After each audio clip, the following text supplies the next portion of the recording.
14th Select Board meeting to order. We are using Zoom webinar for our meeting, which allows for the public to participate in the meeting as an attendee. Attendees must register to participate. The registration link is unique to the meeting. The registration link can be found in the description of the Nantucket Government TV YouTube live feed for the meeting. People registering must be as an attendee must use their names, otherwise they will not be allowed to participate in the discussion.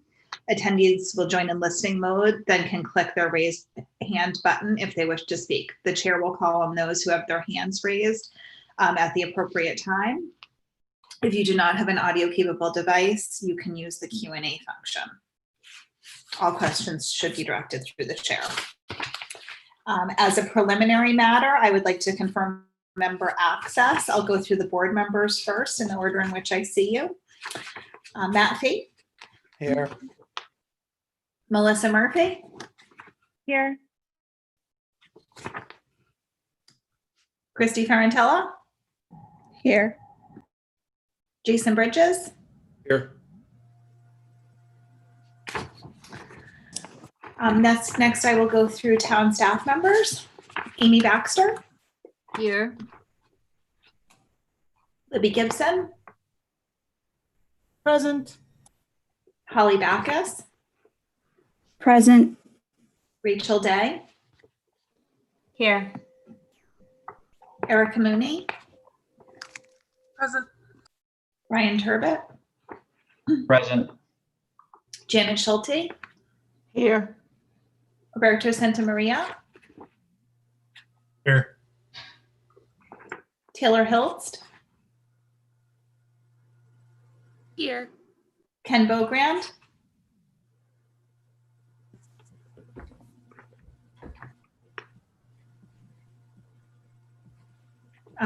Nancy Holmes, our town clerk, is here this evening. I'm here, sorry. Thanks, Ken. We also have John Giorgio from Town Council. Present. Gary Shaw from the hospital. Present. Herb Taylor, our facilitator for the Island Home Planning. Here. Here. Bob Williams to talk about ponds with us this evening. Can you hear me, Bob? You're muted. Thanks. I'm here. Thank you. Thank you. Rebecca Chapa from the Hungry Minnow. Here. We have our state representative, Dylan Fernandez, with us this evening. Evening. Hi, and Tom Dixon from Dylan's office. Present.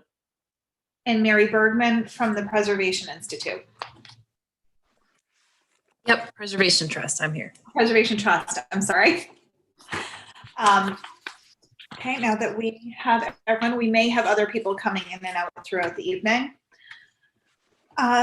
This open meeting of the Select Board is being conducted remotely, consistent with Governor Baker's executive order of March 12, 2020, due to the current state of emergency in the Commonwealth due to the outbreak of the COVID-19 virus. In order to mitigate the transmission of the COVID-19 virus, we have been advised and directed by the Commonwealth to suspend public gatherings, and as such, the governor's order suspends the requirement of the open meeting law to have all meetings in a publicly accessible physical location.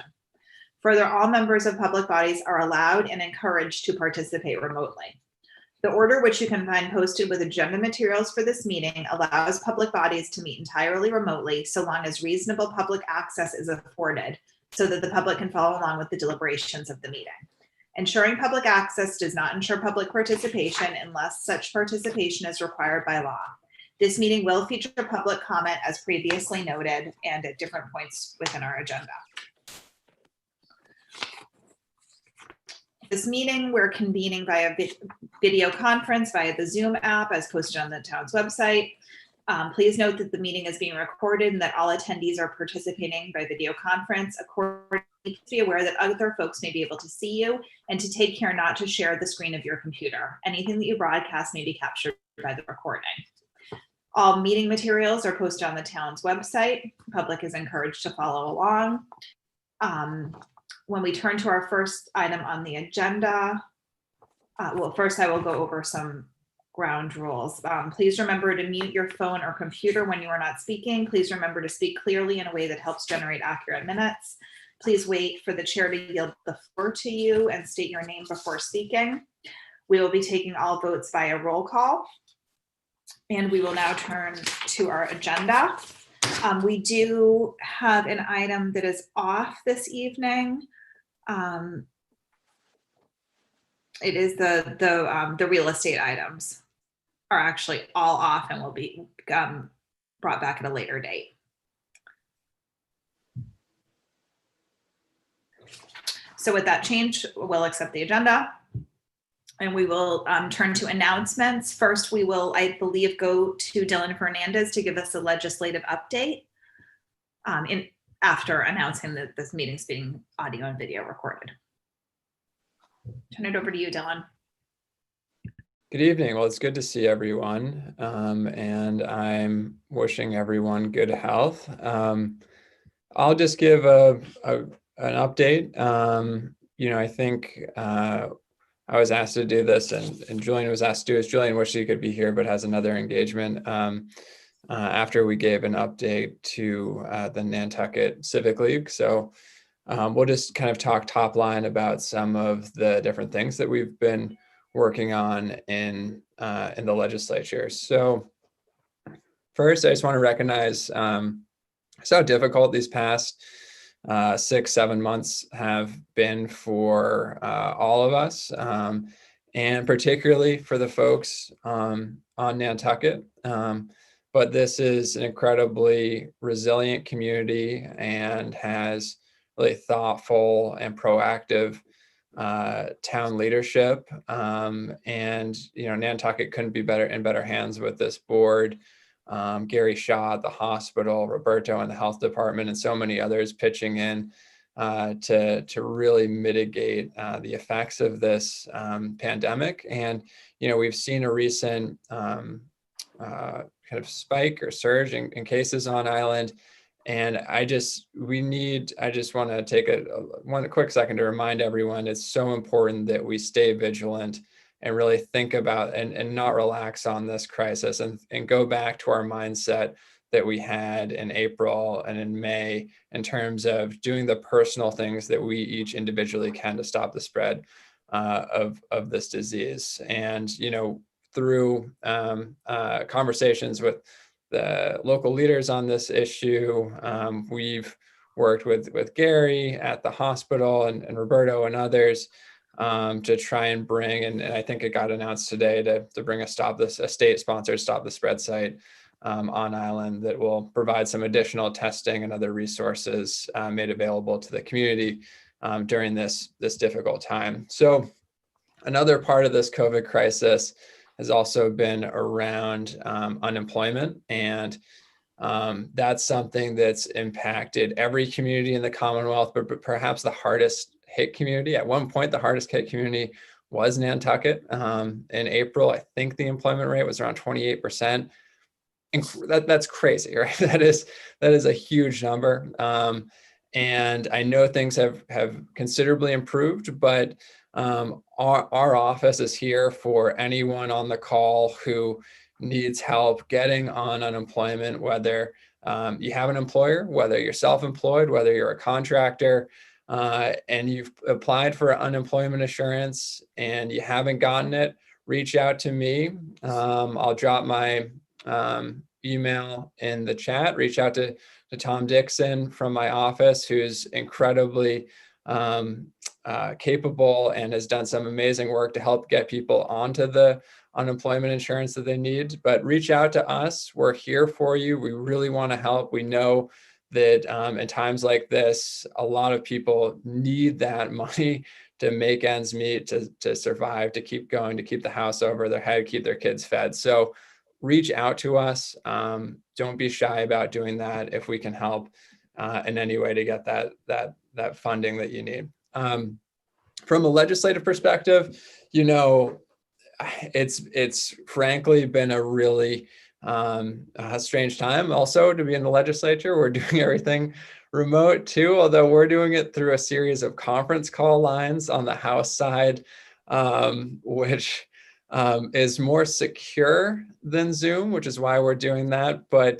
just imagine 100 and 60 people on a series of conference call lines. So, but we've still had a relatively productive session, taking up a whole host of COVID-related pieces of legislation, some that I've spoken about on the call on different select board meetings previously, but also taking up really the massive pieces of legislation that were before us pre-COVID and are still huge issues that need to be tackled at the state level, regardless of a pandemic. So, we passed this session really big climate change legislation. We've known about the climate science for 40 years now. And frankly, governments from across the country have done very little to address it. Massachusetts stands out as a government that's taken concrete action. In this session in July, we passed legislation calling for the state to move to net zero emissions by the year 2050. That passed the House, that passed the Senate, that will be signed into law by the end of the year. I'm confident about that. Part of that bill was doubling our offshore wind procurement mandate. Previously, it was 1,600 megawatts of offshore wind. We doubled that to 3,200 megawatt mandate from the state. What does that mean? What is a megawatt? I'll just say 3,200 megawatts when fully built out is enough to power around 2 million homes in the state, and there are around 2 million homes in all of Massachusetts. So this is a massive dent in terms of reducing our carbon emissions and heading towards a carbon-free energy sector. It's frankly a really big deal. We did a number of other things around electric cars and microgrids, but I won't get into the nuances of those. One amendment that I filed that got passed, and this is something that is particular to our district as representative of the largest islands in the state and the largest ferry system in the state. I put in language calling on the state to do a deep dive study on what the electrification of our ferry system will look like. The technology at the moment probably isn't there for a trip as far as Nantucket, but a number of other countries have electric ferries. Some of those systems have proven to save money for reducing fossil fuel costs. That cost is hugely expensive. Washington State, the largest ferry system in the country, has made commitments towards electrification of components of its fleets. So I think that the first step in this is not putting down strict mandates from the government about timelines for electrification of a ferry fleet. I think our first step is to have the state do a deep dive into the technology, see what's feasible, and really come up with a plan to move there. And so that's what this amendment does. And talking about the Steamship Authority, I think I might have mentioned this on early calls, or at least on in early stages of this. Kind of the biggest headache, I shouldn't say the biggest, but one thing that kind of just came out of nowhere with this pandemic was the Steamship Authority deficits. It's honestly something I had never anticipated. I don't think many people did, but very briefly, if the Steamship Authority operates at a deficit, which is something it hasn't done since the very early 1960s, incredibly remarkable feat for any form of transportation company in the country that doesn't get any state funding. And for folks who don't know, the Steamship Authority gets $0 from the state. It's a quasi-gov that gets 0 state dollars. But according to the Enabling Act, if it operates at a deficit, first the state treasurer's office comes in and fills that deficit gap, and then the port towns are assessed for that payment.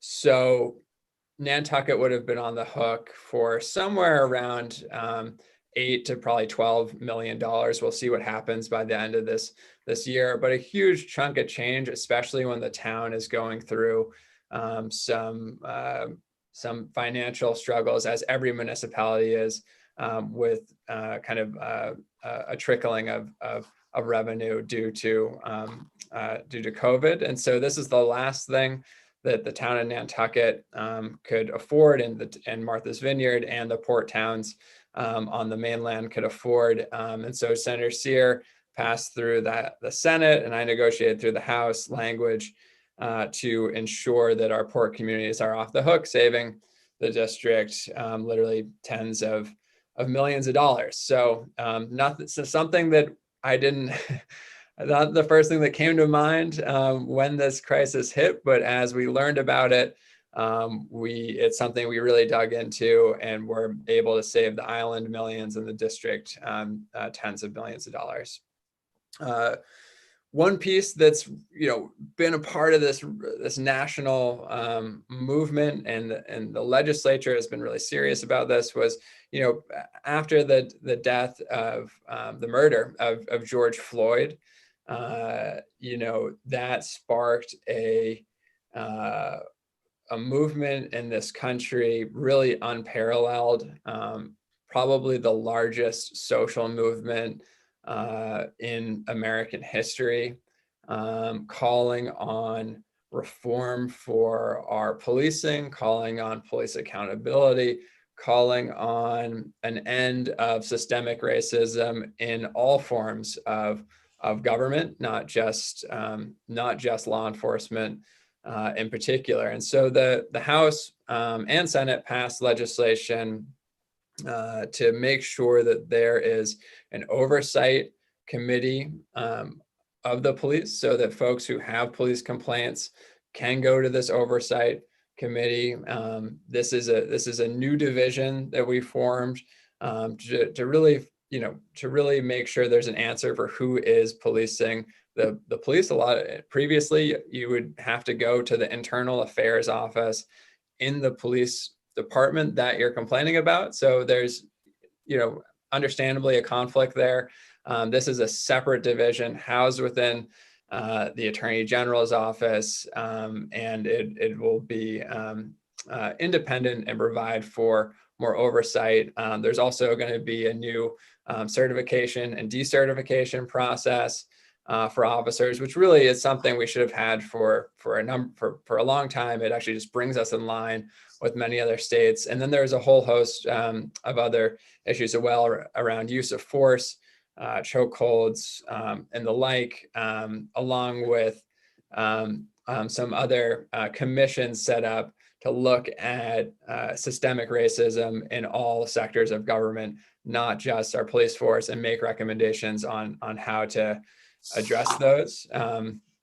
And that's in conference committee right now, as are 5 other major pieces of legislation that are being hammered out, and I'm confident that they'll be passed by the end of the year. From a kind of economic development perspective, we passed a large economic development bill that gets at housing and zoning. We are in a massive housing affordability crisis in the state, and Nantucket knows that better than anyone, I think. And so, this bill is kind of a baseline bill. Frankly, I don't think it goes nearly far enough on the housing front, but it allocates hundreds more millions of dollars towards building affordable and workforce housing. It changes the zoning requirement.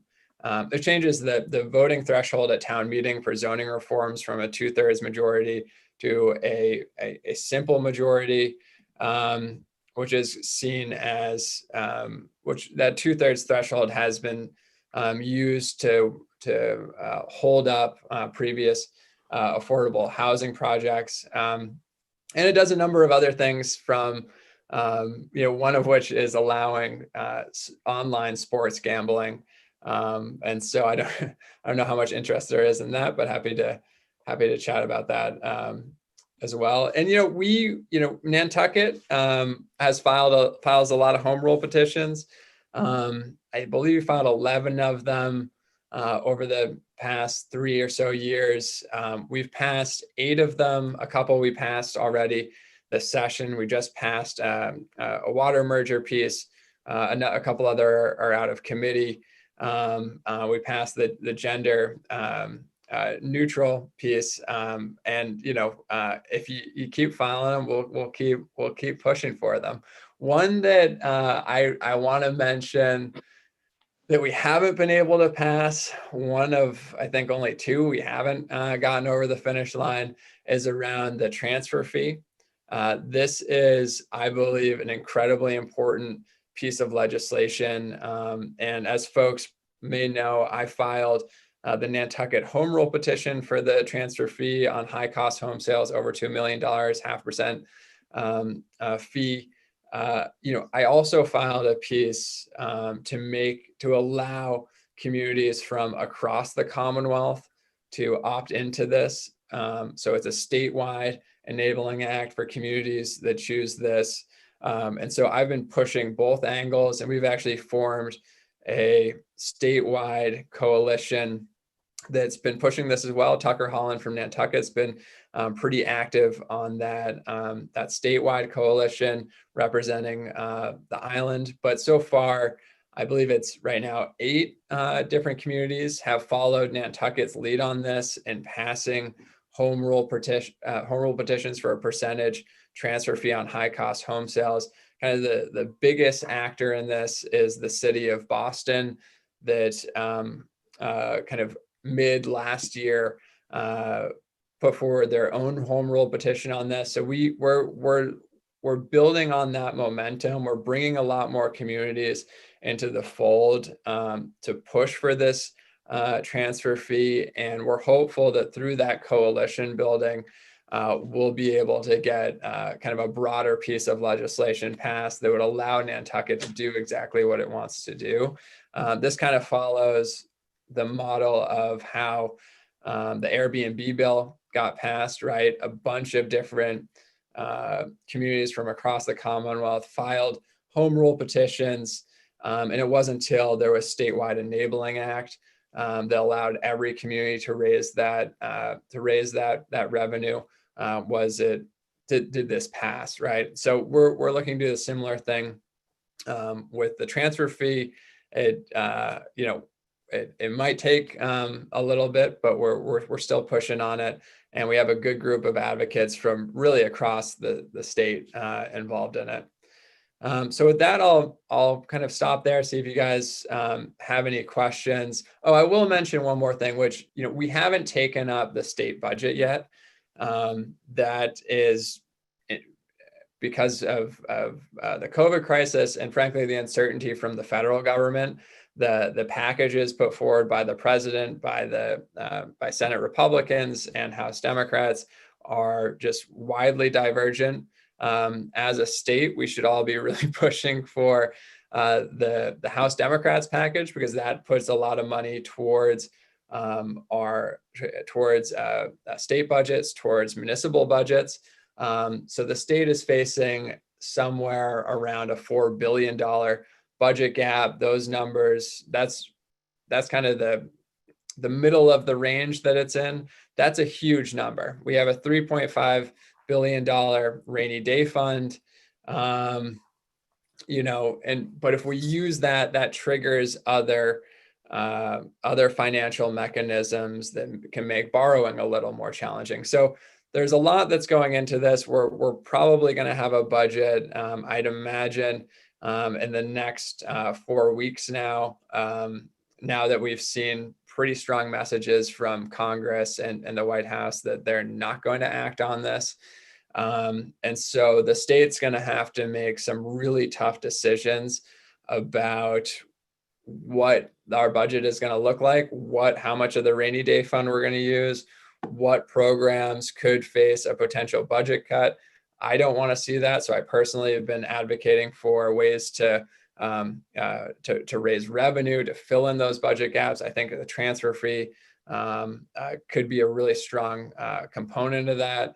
And so that's kind of hanging over all of this right now, is just figuring out how the state is going to navigate these really difficult times from a budget perspective. So with that, I'll stop there. I'll remind folks that reach out to me, reach out to Tom. If anything comes up in your daily life that we can help with from a state perspective, we are here. And, it's an honor to serve you, and we want to help you if you need help. Dylan, thank you so much for coming on tonight. Does anybody have any questions for Dylan? Or I think Pat Johnson might also be on. Is he an attendee? Erica thought he might want to speak. He's on. He's just There on he the is. next screen. Okay. Sorry, Pat, I didn't see you. No worries. Sorry, just Christy had her hand up. Let me just see if she had a question for Dylan, and then I'll go to you. Christy? I did, thank you. Dylan, I know the eviction moratorium is set to expire soon.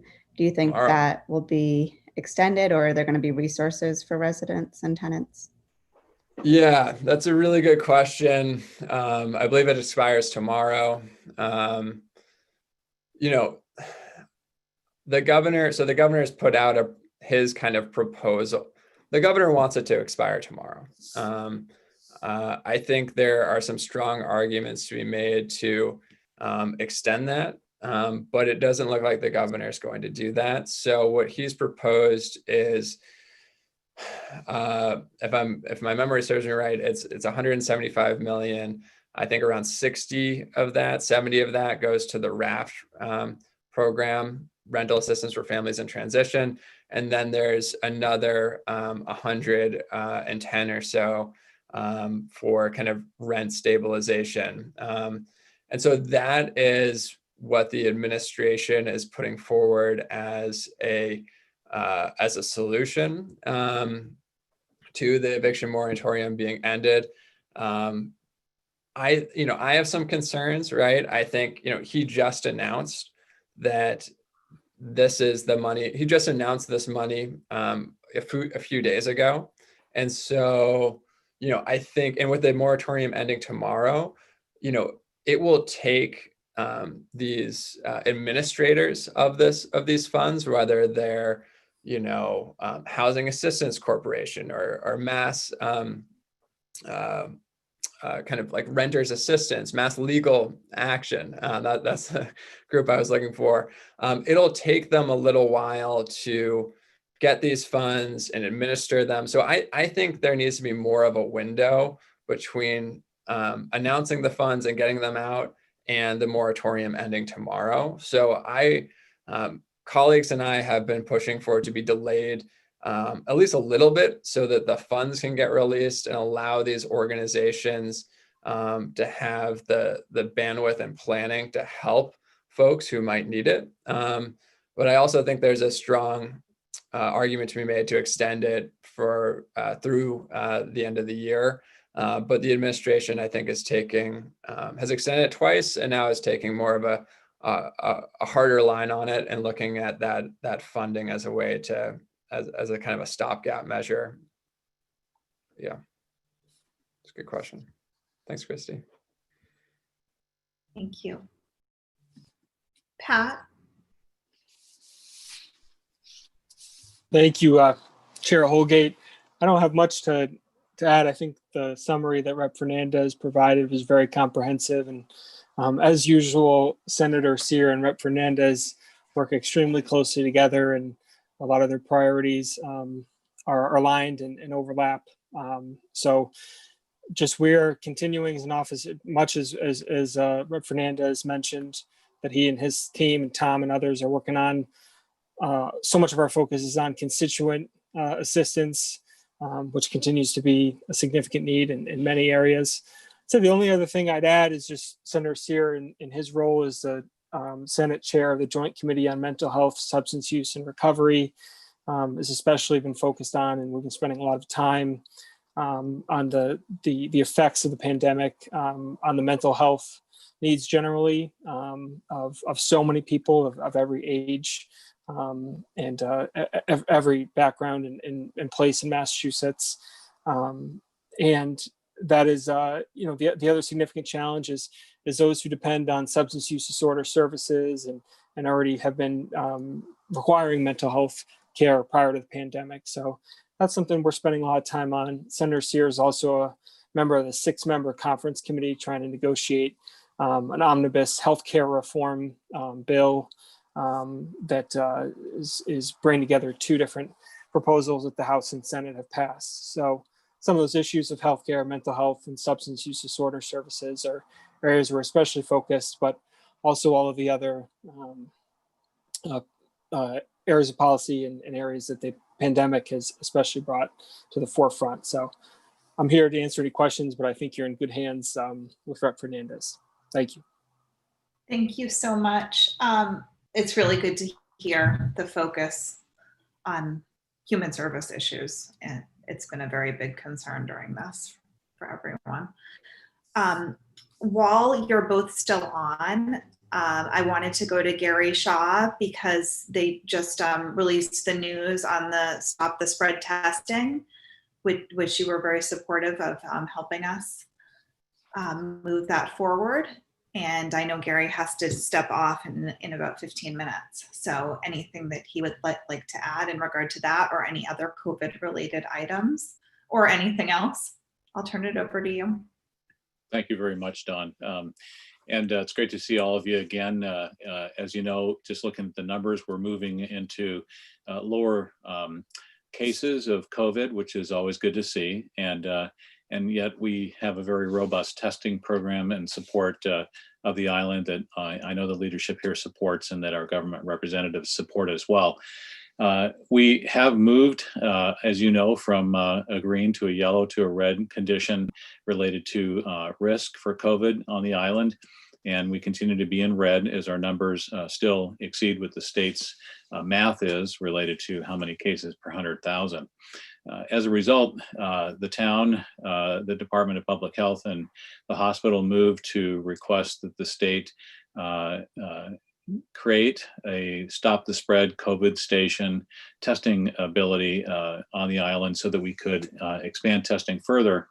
And that testing that the state has now agreed to provide will allow us to do up to 75 tests per day, which are not charged, they're free, and essentially are for the island to be able to look at anyone that wants to come in for testing for that capacity to know whether they're impacted by COVID can certainly do so. That testing, we believe, will stay in place as long as we're in the red. My understanding from the state was that it will continue at least until we're in the yellow category for a few weeks, basically sustaining a trend that's positive. Of course, it only takes a case per day. If we had a case every day, we would stay in the red for some time. So we certainly want to not have that occur, but to get better together, healthier as we move on through the weeks and months. We're going to roll this program out starting Friday, and so we're excited to do so. We've essentially contracted with the state so that we're doing it through the Cottage Hospital, collectively with the same resources that we've had in place before. As you know, we had a program called CastNet, which was a fee-for-service basis for those that wanted to get tested that were not symptomatic.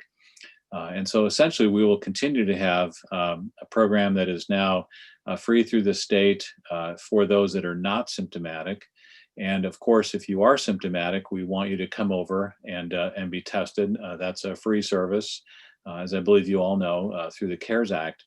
The non symptomatic component will be from 7 till 2. And of course, the symptomatic, if you're symptomatic, we're open from 7 until 5 with an hour break at lunch. So I would suggest that if you did feel on Friday or any other day that you wanted to be tested, that you come in as soon as you can. If we max out those 75 per day, then we'll stop on the non-symptomatic, and you would have to come in another day. So that would just require that you go out to the partner's website, sign up so that we can get you your results electronically.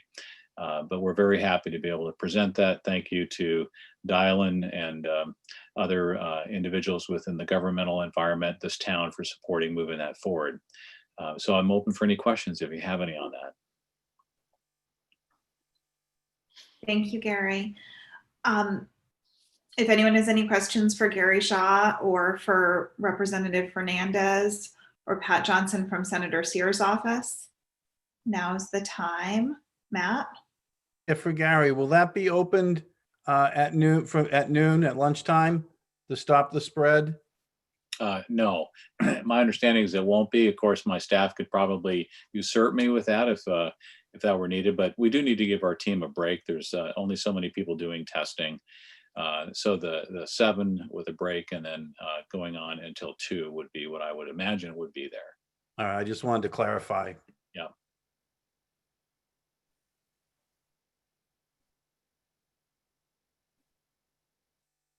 I don't see any other hands raised. Thank you, Gary, for being with us tonight. Thank you, Dylan. Thank you, Pat Johnson. Nice to see everyone. A pleasure. Thanks, guys. Have a We great evening. probably Thank need you. to drop off and do other things. I'll just move along with the agenda.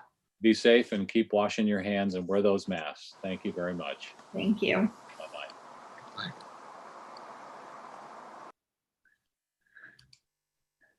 I'll turn it over to Libby Gibson for the next couple of announcements. Thank you. We do have a quick announcement that's not on the agenda. It's about the census. I'm just going to read it. As a result of a Supreme Court ruling yesterday, the Census Bureau announced a new final response deadline. Again, the last chance to take the census is 6 a.m. this Friday, October 16th. Critical funding and congressional representation for Nantucket depend on an accurate count. If you haven't yet been counted, please do so without delay at 2020census.gov. So there's that census item. Town meeting. We have an announcement on the agenda itself. The warrant for the 2021 annual town meeting, which is scheduled for Monday, April 5th, is open for citizen warrant article submittals through 4 p.m. on November 13th. We had our first round of consultations available with town council this afternoon from 2 to 4. There's another session tomorrow morning, Thursday from 9 to 11. It's via Zoom. People can go to townmanager@nantucket-ma.gov. That's an email for Zoom links. And I just wanted to mention that citizen articles that were not acted upon at the 2020 annual town meeting are automatically being put on the 2021 annual town meeting warrant. Those citizens do not have to resubmit their articles, and there's a list of those online. Town clerk. Nancy Holmes, our town clerk, is going to give a little announcement and some clarifications perhaps about the upcoming voting and current voting for the November election. Thank you, Nancy.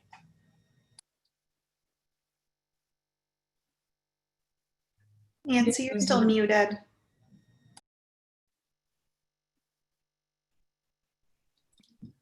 Sorry about that. Thank you, Libby, and thanks for the opportunity to come in and talk to all of you about what's coming up with early voting in person and the actual election day itself, as well as vote by mail. And what I'm about to share with you, a lot of you may already know, but some folks that are listening perhaps do not. And also, virtually everything I'm sharing is already on all of our social media. There's a little video on our social media and website, and the paper ran a nice public service ad the last week with early voting hours, which I am also running an ad in the Inky the next couple of weeks with the detail of the times of early voting in person. So before I talk about early voting in person, just to bounce off our previous discussions, if I could remind everybody to please wear a mask to all polling places, whether it's the town building or to the high school on election day, Tuesday, November 3rd. And I would also just like to add that vote by mail is ongoing and will be ongoing in terms of receiving it back in through election day.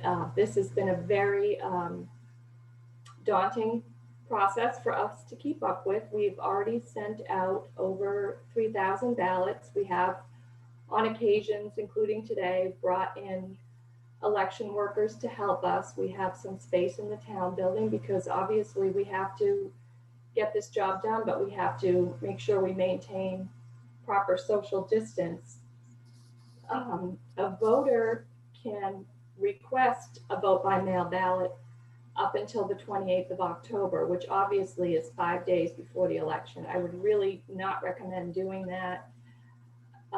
If I lived on Nantucket and I felt comfortable with it, after about 5 days from now, if I hadn't requested a vote by mail ballot and I felt comfortable with going to the polls, I would either go to the polls election day or go to vote in person. It's just getting a little close for a ballot to go out and come back after, say, about, maybe the 18th of October. That's just my personal opinion. You have until the 28th to apply for a vote by mail ballot. That application, if you didn't receive a little card, it is linked from the general elections page of our website and linked from the general elections page of the Secretary of the Commonwealth's website. Or, as you might imagine, our phone is off the hook with many questions, and sometimes people who don't have a printer, or particularly elderly people, we're happy to mail them an application, or occasionally we hand it off on the sidewalk, although we're trying to do business by appointment only. As far as early voting, it starts this Saturday, October 17th, and it runs through Friday, October 30th. So it's 14 straight days, including 2 Saturdays and 2 Sundays. The hours, what's easy to remember is that the Monday through Friday hours will be 9 to 3. The weekend hours this coming weekend will be 9 to 1. And then they're a little bit different the following weekend. On Saturday, the 24th of October, they're from 2 to 4 and 6 to 8 p.m. because for 3 of those hours, we're required to do a voter registration in-person drive as well. And then the last day will be Sunday, October 25th from 9 to 1. We're asking voters to come to the Federal Street door.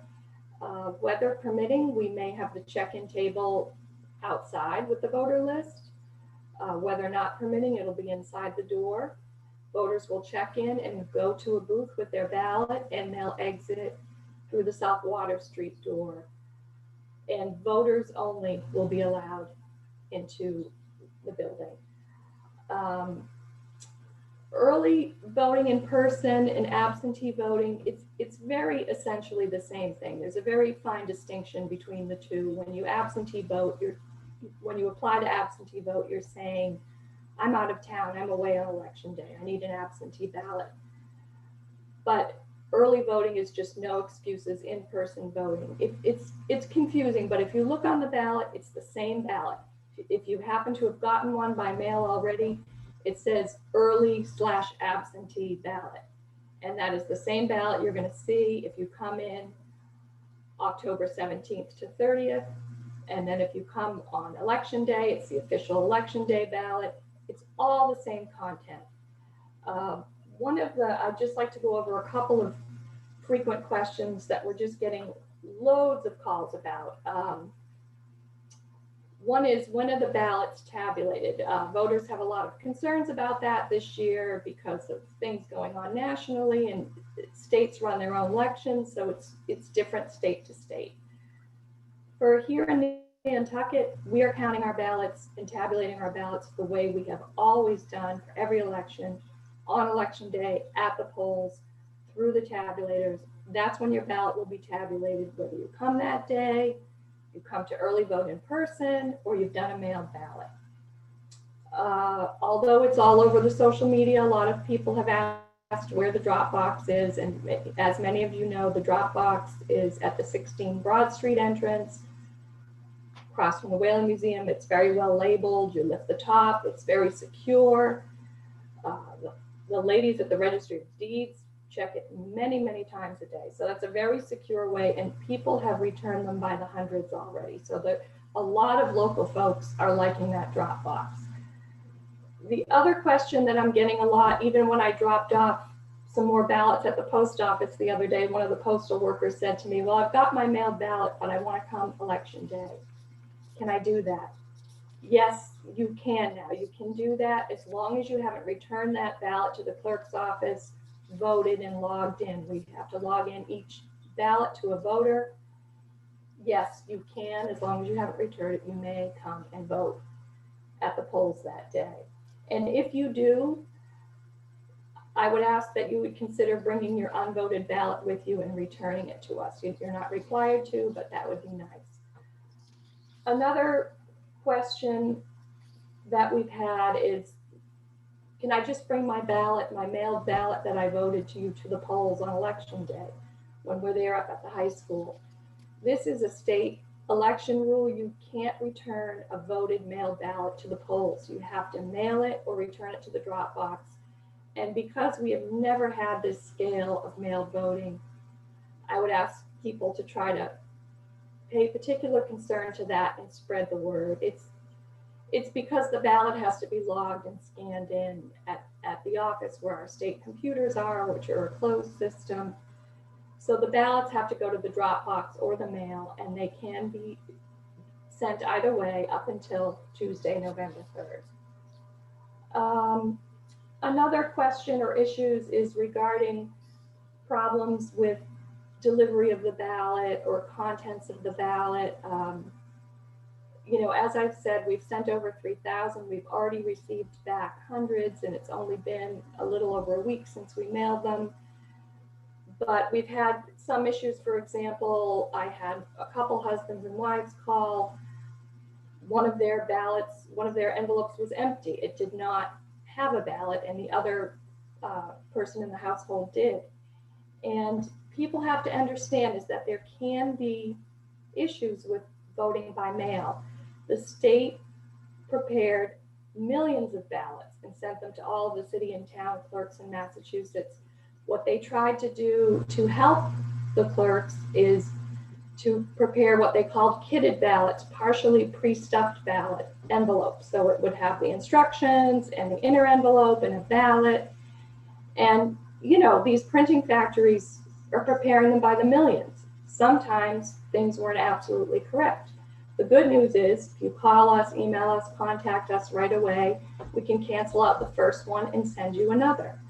But obviously time can be a factor. So you have to open your ballot, you have to open your ballot envelope, you have to look at it.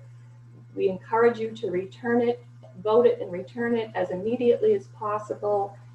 And the problems that happen with delivery or things such as I just mentioned are very rare, but there is a small risk associated with voting by mail. And, you know, obviously in a pandemic, that is something that a lot of people are just more comfortable doing. However, you know, sort of in closing, there's a lot of ways to vote this year. You can find a way to vote that works for you, whether it's the mail ballot, coming downtown next week or the week after to the town building, or coming to the polls from 7 a.m. to 8 p.m. on Tuesday, November 3rd. We'll again be set up in the gymnasium as we were, you know, the school has been very gracious with us and we're able to use the gymnasium, which was a question mark when the kids were possibly going to be in there for classroom space or whatnot, but we can use it and we will spread it out very socially distantly once again. So voting is going on. It's crazy for us and we're just, you know, trying to keep up with it all, and it seems to be going well. So thank you. And if anybody has any questions, just let me know.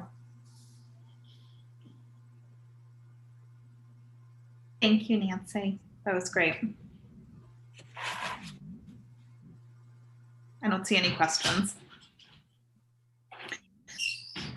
The last announcement we have tonight is just to make sure that people are aware that we have received an update in regard to the 2018 African Meeting House vandalism from the District Attorney's Office. It was released this past week. And I wanted to let everyone know that I did reach out to the District Attorney's Office and invited them to possibly come on and speak to us. But Michael O'Keefe called me himself and they did have to decline because this is still an open investigation. Although the grand jury has finished what they're doing. they are still looking for additional information. If anyone has anything, to please bring it forward. The case will remain open until resolved. And we just wanted to make sure that the community is aware of that and let you know that we're aware of it. And we'll see what transpires going forward. Next, we have our COVID-19 weekly update. Thank you to Dawn for reaching out. Sorry, not. Oh, thank you. Thank you to you for reaching out. That was a very good thing to do. Thank you. Next, we do have our COVID-19 weekly update. We got a little bit of an update already from the hospital, but I will turn it over to, unless there's any opening select board comments or questions, then I will turn it over to Roberto Santamaria. Thank you, Don. So really, today's update is actually a little bit quicker, but still got to cover up a bunch of information. You're going to see this change starting next week because, like Gary was saying, everything is moving over to the Stop the Spread. I don't know why that says 10/7. It was actually 10/14. I pulled this data this morning. So we've had over 10,000 tests, 3,400 of which were self-pay work, CastNet type testing. We're hoping that number to go up significantly next week and the weeks after while we have Stop the Spread available. Real quick, over the last 10 days, we've only had 8 cases, which is really good. It puts us in line to hitting yellow by next week. By the I don't think today's numbers are enough to bring us out of the red because of these following numbers. In the last 20 days, we've had 52 cases still. And in the last 30 days, we still had 68 cases. And not all cases are symptomatic. We do have some asymptomatic in there. As far as the metrics go, we still have just the yellow in the deaths, just because it's at 1.9%. We're trying to keep that below 5.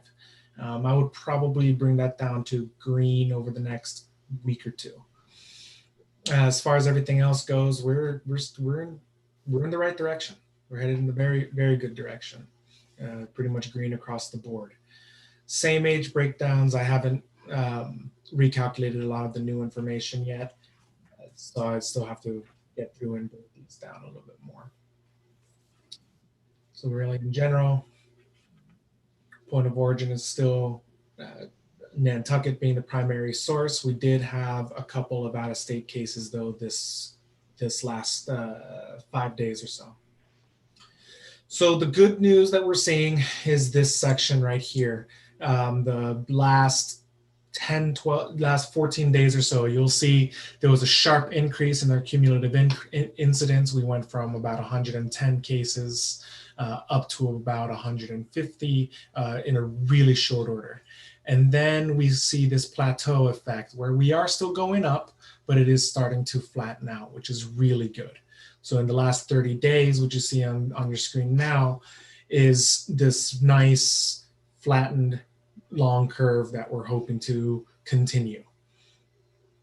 So as far as the sewage goes, the last sewage report that we had has the spike still in effect, but this was, I do not have this week's report right at the time that I made this PowerPoint this morning, but we're hoping to have that tomorrow. And if things go well, that spike should be down.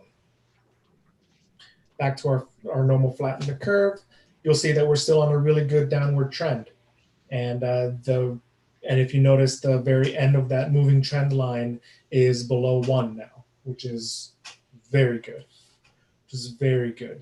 So for the R number, you'll see that in that I actually increased the bracket so that we can visualize it a little bit better to go from the peak where we were on October 1st to where we are today, which is 2 weeks. If you remember, the brackets were in 1 week intervals last week. That was to illustrate where we were in that spike. What I wanted to illustrate in this picture is where we are in our current outbreak since the spike, which is really in good shape. As if you remember, our R number, which is the replication rate, has to be below 1, which means that it'll eventually burn out of a population. So if things go well, if we continue in the trend that we're on, we will be seeing multiple days with zeros. Hopefully we can get back to that April number where we saw zeros for over 40 days from mid-April through June. So this is the new one, a new slide here where I discuss enforcement. Where in the last week, the emergency order number 13 went into place at 12 p.m. Since that, in the last 7 days, and this is not counting this afternoon's numbers, we've issued 9 citations, 2 written warnings, 1 verbal warning, and a total of $6,500 in fines already. So really the next steps, we want to continue paying attention to BOH Order 13. As far as the schools go, this is the part that I kind of want to connect here, is the red zone is a major factor, is the single largest factor in where we are with schools. So this verbal warning that you see in the third bullet of the enforcement was actually a party that I broke up, a high school party, and it was about 20, 25 kids there. And as soon as I showed up, they scattered. So that's the type of things we're seeing. They know they're not supposed to be in groups. They know they're supposed to be wearing masks. So I knew the person who actually had the party going, mainly because I saw the person there, is really what ended up happening. So I was able to talk to that particular person. Because I cannot necessarily ascertain who the responsible party for the party was, no fine was issued there, but I did speak to those who were still present. That's a big part of what we're seeing. I want to make sure that we're not going to see any spread due to those parties in this last long weekend. Furthermore, I know Dr. Hallett is set to be here next week, but I also want to make sure that we're working together. We're working together with the state, and I know it's very disappointing for the high school parents to hear that the high school schooling was delayed by another week, but it is the reality of where we are. The risks we're starting to calculate new risks. And what we've been seeing with cohort A in place was that we're able to look at the population's going well. They were the teachers, faculty, the staff, they're doing a great job. But we need to also ease that. If you remember early in the shutdowns, early in the year, when Gary and I were discussing how to reopen the economy, and he was explaining about having to open the faucets slowly. We don't want to just turn the hoses on just because we feel safe now. The data has to predict on how we're doing, and we're monitoring where we are in comparison to the rest of the state. And unfortunately, the data just doesn't point to the direction of a full reopening. It is very disappointing. We've been accused of being discriminatory to cohort B and C, and I tell you, there is no discrimination happening there. In fact, by keeping people home, we're trying to prevent an equity issue. We're trying to prevent equity problems. Don't forget that part of cohort A are people who don't have internet at home. So we need to recognize the privilege that if you're in remote learning and you're able to maintain your kid in remote learning, that alone is privilege, because some people don't have utilities like the internet, which the internet now is considered a utility and no longer a luxury. So we really need to pay attention to that. So where are we in comparison to the state? So you'll see where we were. I'm doing the last 5 as we go. So as we showed you last week, we were at yellow just on September 9th, but I want you to pay attention, and everyone watching at home, to pay attention to where we are, how this rest of the state is doing. You'll see a lot of gray, which is the best case scenario, a lot of green, which is a few cases here and there, but still not great. Yellow is obviously the warning, red is a no-go. So pay attention to the rest of the state as we go, where A week later, you'll see a little bit more green and a little bit more red. A week after that, a lot more yellow. A week after that, we go to a lot more reds across the whole state. And then last week, the red communities doubled. And the yellow communities are also increasing. So it is really important to understand that the way the rest of the state is going, we're trending down, but the state as a whole is trending up. So we need to also, we are part of the state of Massachusetts. We cannot make all decisions in a silo. So we need to understand that when we look at this map and we see that most of the South Shore and a significant portion of Cape Cod is already in yellow, and with a lot of the biggest communities showing up in red. So we need to keep vigilance out there, and we're taking it 1 week at a time, one step at a time. This Rome wasn't built in a day. We didn't get ourselves out of red in a day, and the COVID response is not going to be completed in one day. So with that, I just want to close the sharing here so that I can see you all.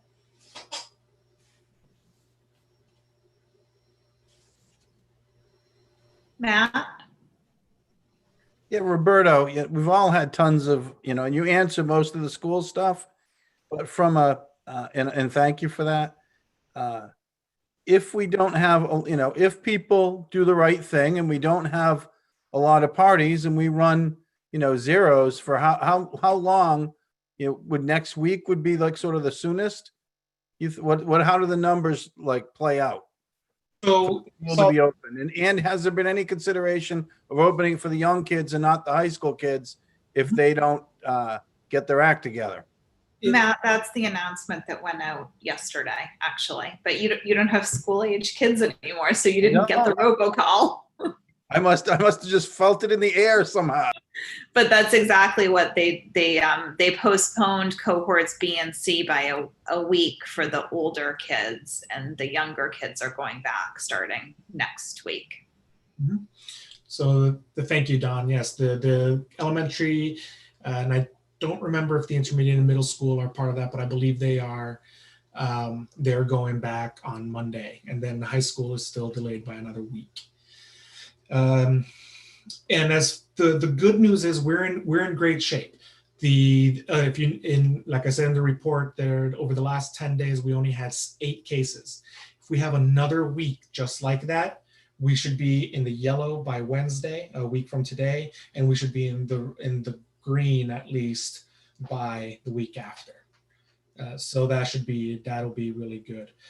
But as far as phase 3, step 2 goes for the governor's orders, I know Amy is here as well, and I think she might touch on this. But as far as phase 3, step 2 goes, we need to be in the green at the minimum, either green or gray, for 3 weeks before we're allowed to go to step 2 of phase 3. So we're already looking into mid to late November. Maybe even already December before we can go to step 2.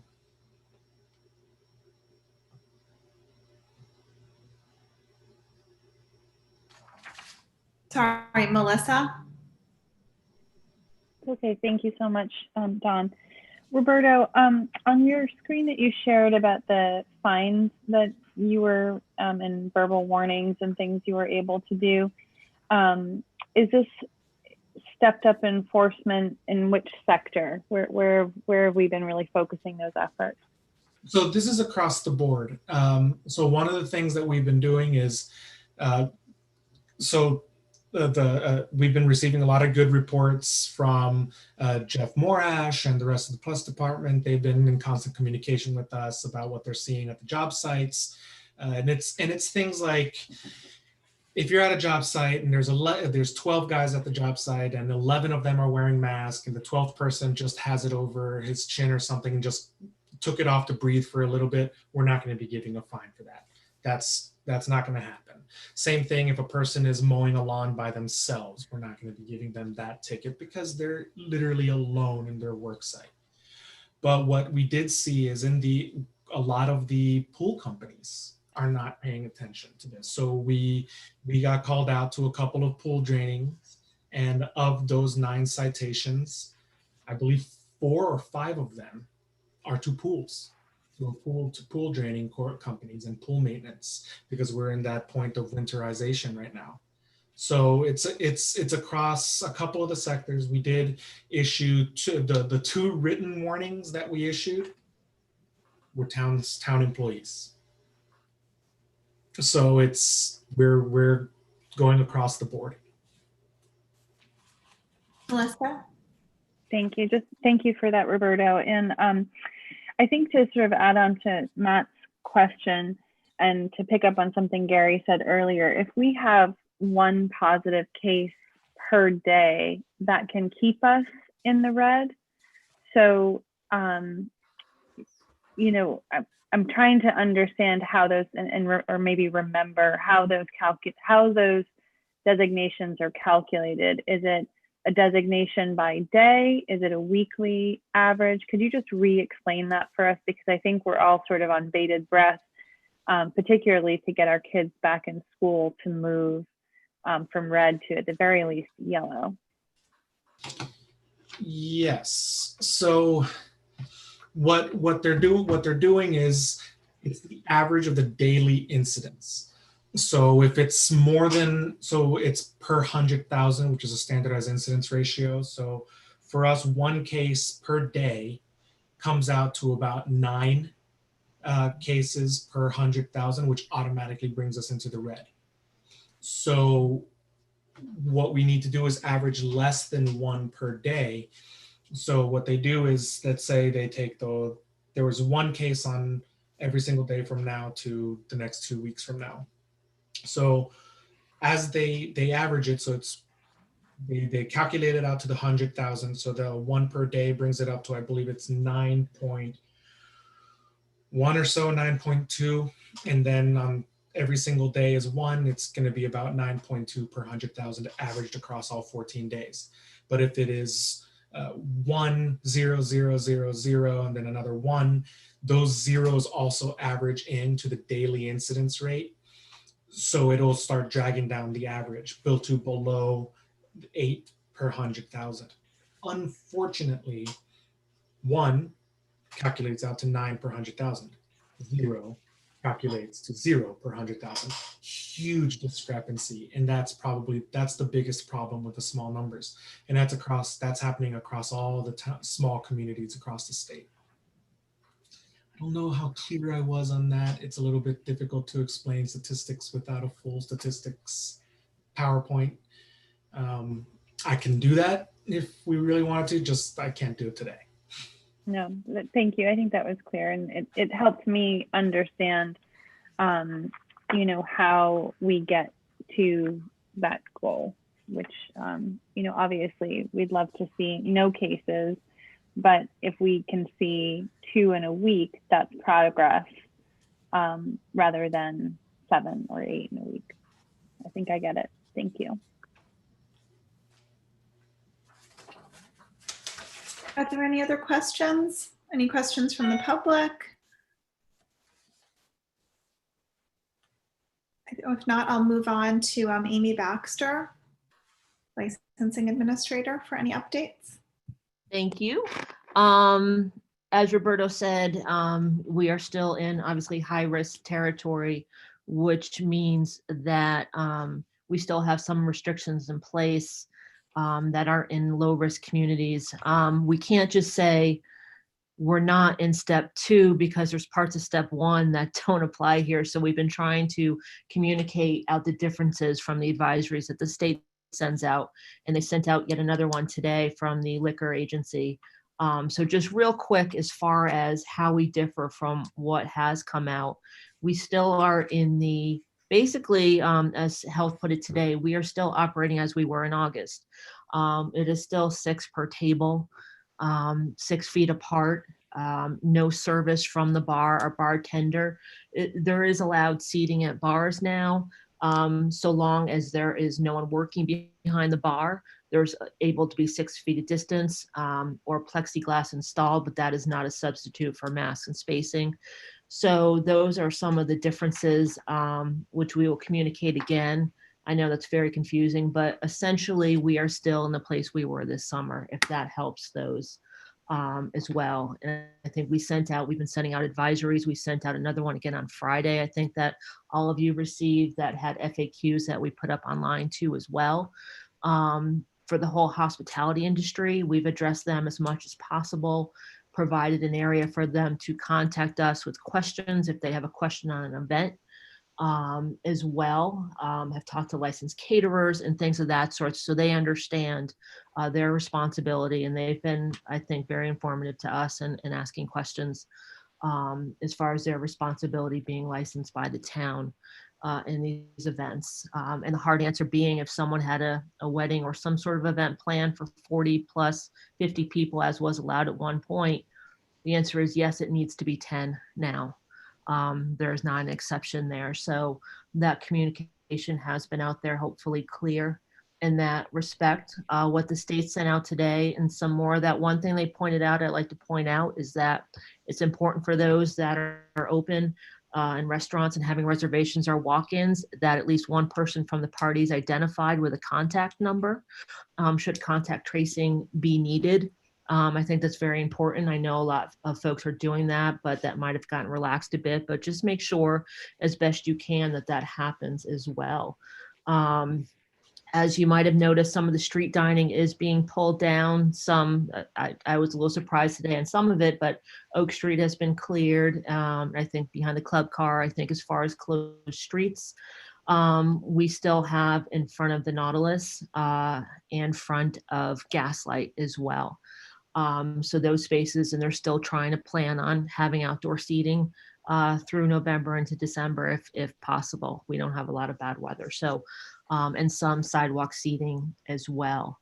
In addition to that, we are working with yet another grant from the state on funds for heaters and lighting and things of that sort that we can provide moving forward, if not now, hopefully this spring. So that is a positive as well. Inspections have been going on. I think it's going to increase, especially since everyone's moving indoors, which is something we haven't really done a lot of.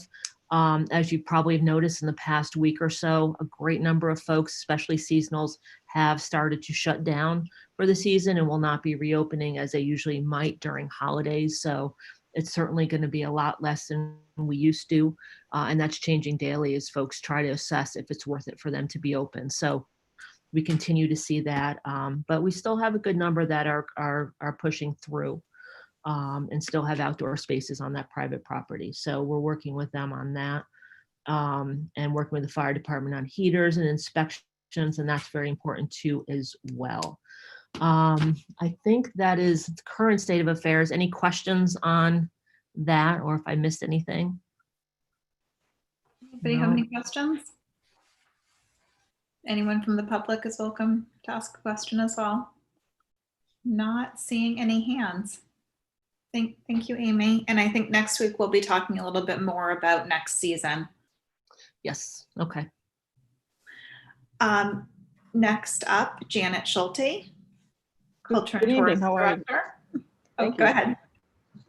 The great thing about Economic Recovery Task Force is all of its recommendations go to Amy and she implements them all.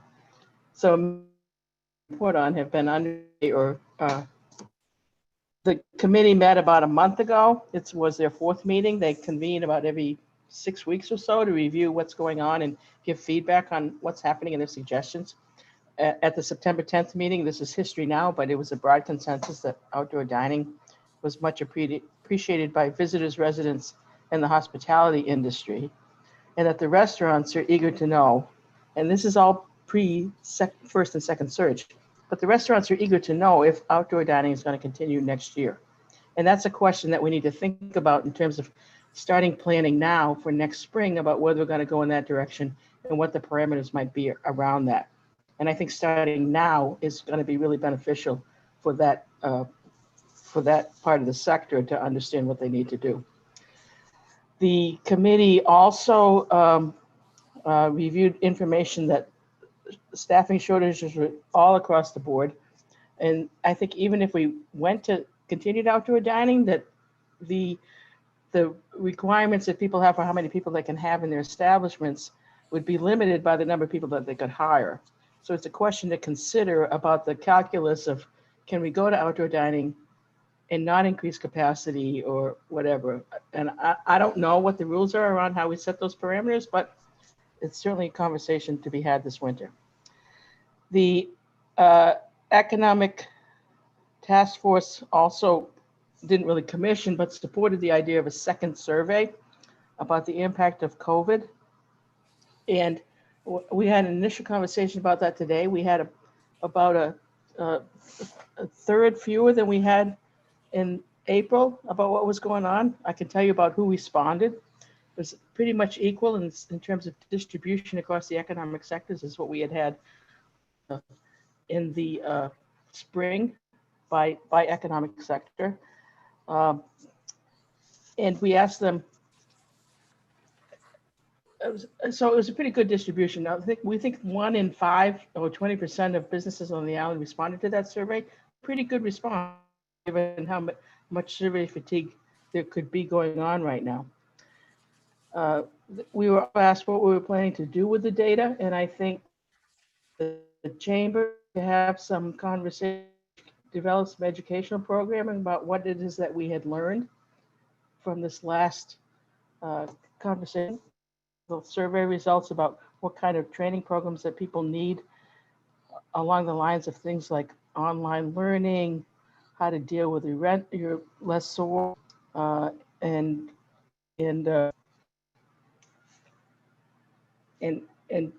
the opportunity to have conversations with different sectors about what would be helpful to them. That's been one of the benefits of this process, was having direct communication with economic sectors about what they need, how the town can help, and how we can marshal our resources to address those questions. We need to do more analysis of some of the numbers that came back, because we think that there are variations by sector that we really want to look at a little more closely before we report out to you. There were some consistencies and some inconsistencies, and we just don't have enough information yet to report that out.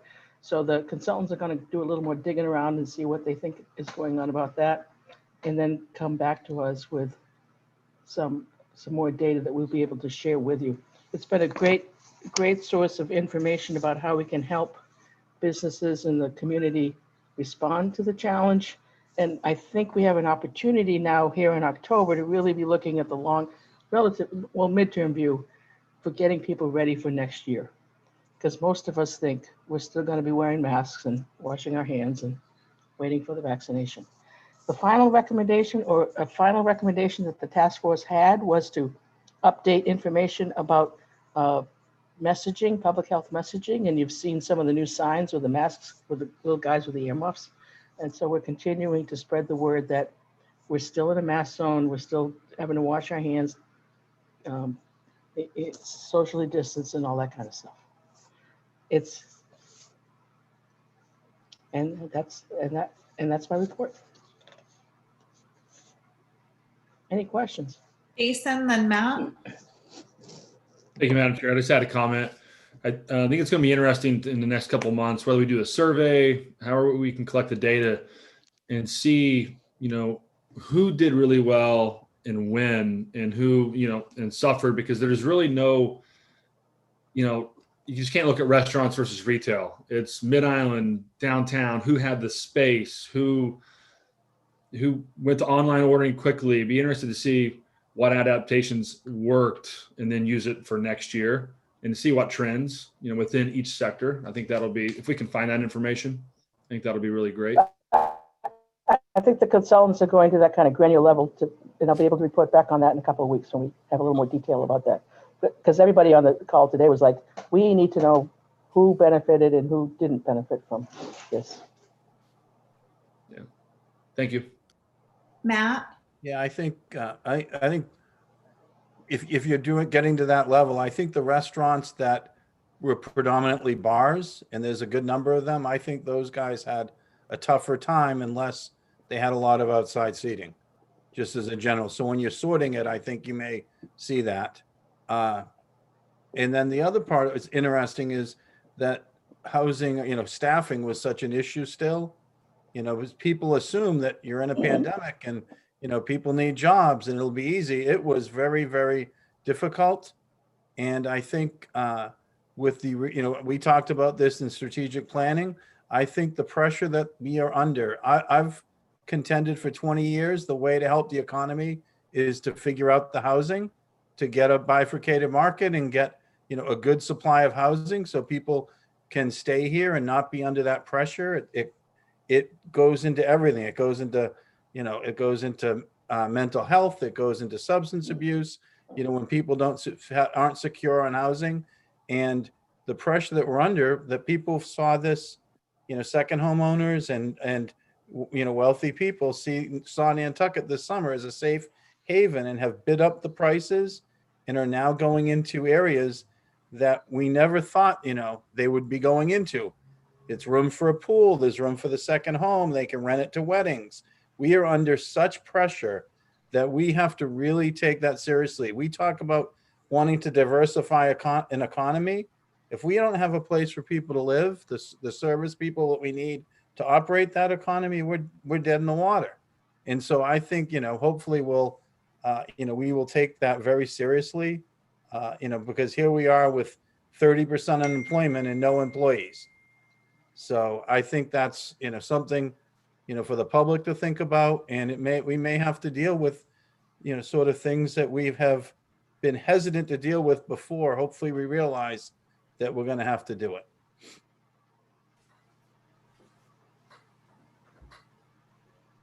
Jason? Just thinking what the survey can produce and what things that Janet was saying. You know, it's obvious, but we thinking about who did really well this year, and anything that had to have big groups of people, right? Whether it's bars with lots of people, or a nightclub, or bigger catering events, or nonprofit events. So I just couldn't do well. And so trying to find out who was successful and learning from that, and having, whether it's museums and restaurants, find how to do everything in smaller pockets, whether it's private or, I just think that this will be really helpful for us to think through and plan and gather all this information. I know I kind of just said that, but I think it's really, really important. And I'm glad we're doing it. And we're doing a study with WPI students now about returning Nantucket to Nantucket after all the changes that we made. And I think that is going to lead to some interesting conversations about what did we learn from the pandemic that may not be Nantucket, but could be the new Nantucket as a result of this post-COVID experience. And I think we need to be open to hearing some of those conversations about what works well for visitors, residents, employers, employees, and the general economy. It's a whole new ballgame. Yeah, I love that you're studying that. Thank you. Melissa?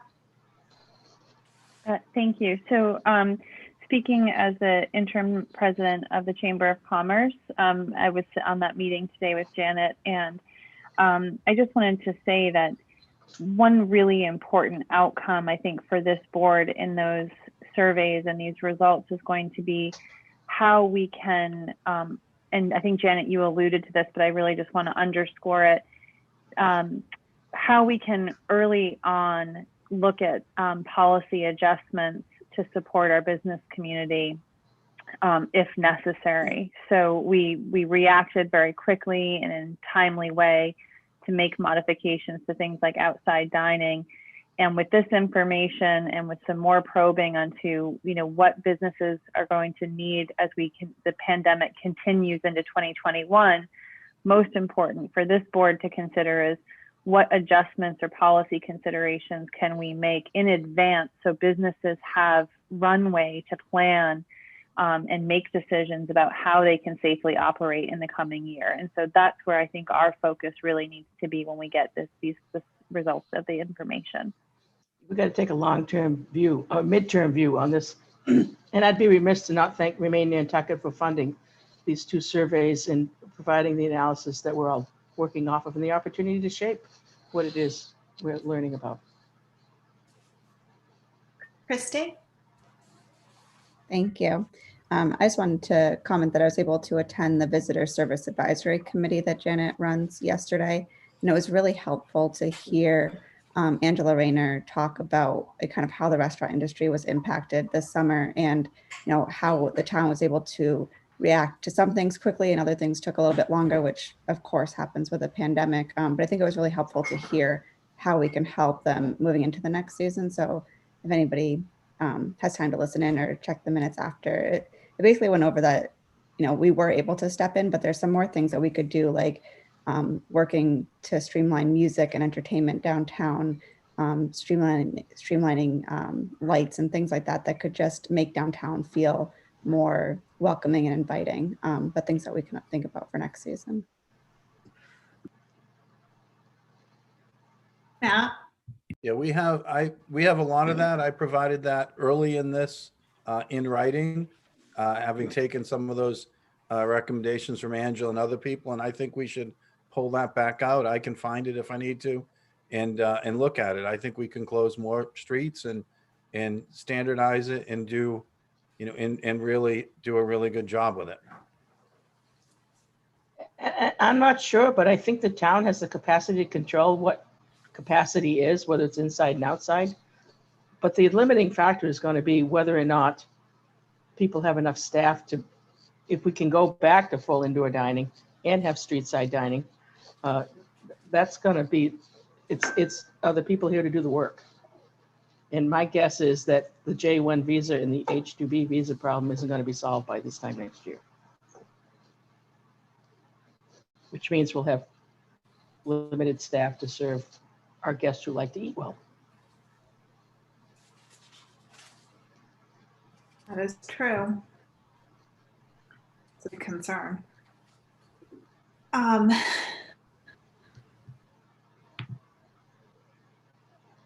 there anything more COVID-19 related tonight, or should we move on to the next part of the agenda? Seeing no hands, I will move on to public comment for items not related to COVID-19 and items that are not otherwise on our agenda for discussion. This is a time to bring anything to our attention. It won't necessarily be something that we'll be able to discuss or comment on tonight, but the floor is open for hand raises. Tucker Holland. Good evening, Madam Chair. Can you hear me? Yes. Thank you very much. I just wanted to take a brief moment. Big news goes on in the world while we're dealing with, so many challenges. But I just simply thought this was important to share with the community. The Beach Plum Village development recently was named the Urban Land Institute Jack Kemp Excellence in Affordable Housing and Workforce Housing Award winner. That is about as prestigious an award as there is related to affordable and workforce housing. And therefore, I felt it important to bring this to your attention. Here in our community, the developer, obviously, Josh Posner. Thank you. Thank you, Tucker. That's exciting to hear. Beach Plum has really become a lovely community.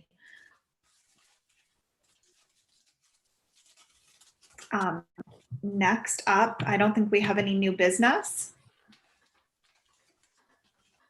Approval of treasury warrants for October 14th. Is there a motion? So moved. Is there a second? Second. Anybody? Thank you, Jason. By roll call, Matt Fay. Aye.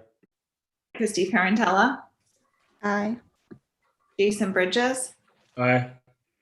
Melissa Murphy. Aye. Ron Holgate, aye.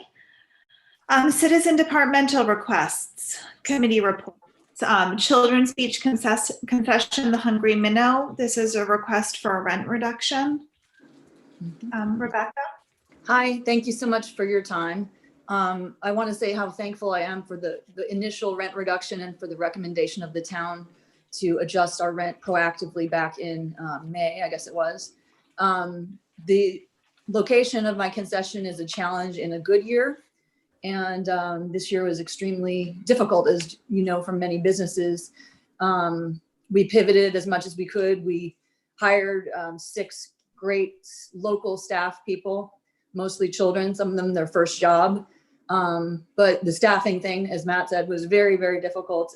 The amazing staff I had for 3 years couldn't come back due to having to care for their families. I mean, there were multiple hardships. So I would respectfully request a rent abatement for this year and a potential discussion of adjustment for rent for next year.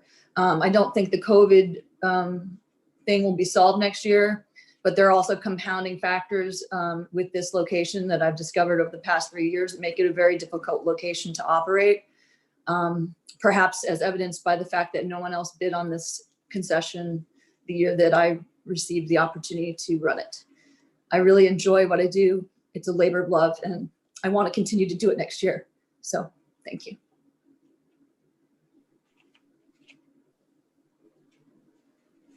Melissa? Thank you so much, Madam Chair, and thank you, Rebecca, for coming on. I think I'm aware of it, but you alluded to it, so I'm going to probe you a little bit to tell us a little bit about why, even in a good year, running the Hungry Minnow at Children's Beach is a challenge. Like I said, I think I understand it, but I think it helps us have some context for what the challenges are you face. Well, I think I must say that I've had a great deal of support the first 2 years, especially from the town, helping to get the building to a reasonable condition for operating a restaurant there, because it was in somewhat of disrepair. We were fortunate enough to get a new roof last year, but despite that, the building is really tired. It needs some improvements. It needs windshields. It's unable to be open when there's rain. So a lot of those issues are problematic. We have, this year was very difficult, and I know that the town was stretched very thin in terms of the lack of the summer specials, I guess they're called, the lack of additional support. So, we didn't have any major police concerns, but we did have issues with the bandstand, which continued since the beginning of operating this location. Children gather, I would say young adults between the ages of 13 and 16 in large groups gather on the bandstand. They play music. There's graffiti on the walls. This spring was very difficult to get the people on the play. I'm not in charge of policing the playground and the bandstand and the field and the beach, but it was very difficult because we had a lot of people on the playground that were coming from other places that didn't necessarily understand the severity of our need to wear masks. So a lot of education was needed. We, even to the point of having someone that's somewhat homeless living and doing laundry in the park. These are things that I didn't find emergency concerns, so I didn't really bring them up to anybody but the DPW, that they were made aware of it as my liaison with the town. It's sort of like a rough little spot, surprisingly. And so that, in a good year, that's difficult. And then we also had an outbreak of E. coli in the water, which of course none of us can really do anything about that, but more than 7 or 8 days, I think it was, that we couldn't have swimming. So overall, it put a strain on the location. We didn't, the town has been great providing the movie nights and the concert nights, which in the past have brought a great deal of business, and we didn't have that opportunity this year to do that. I understand that. We did have a few concerts. I was lucky enough to actually play on the stage at one of them and was basically assaulted by 2 individuals that wouldn't get off the stage during the concert. So police were called under that circumstance, but it just was like sort of a rugged place this summer, more than most, and not a conducive place to really attract a lot of business because of that, I think.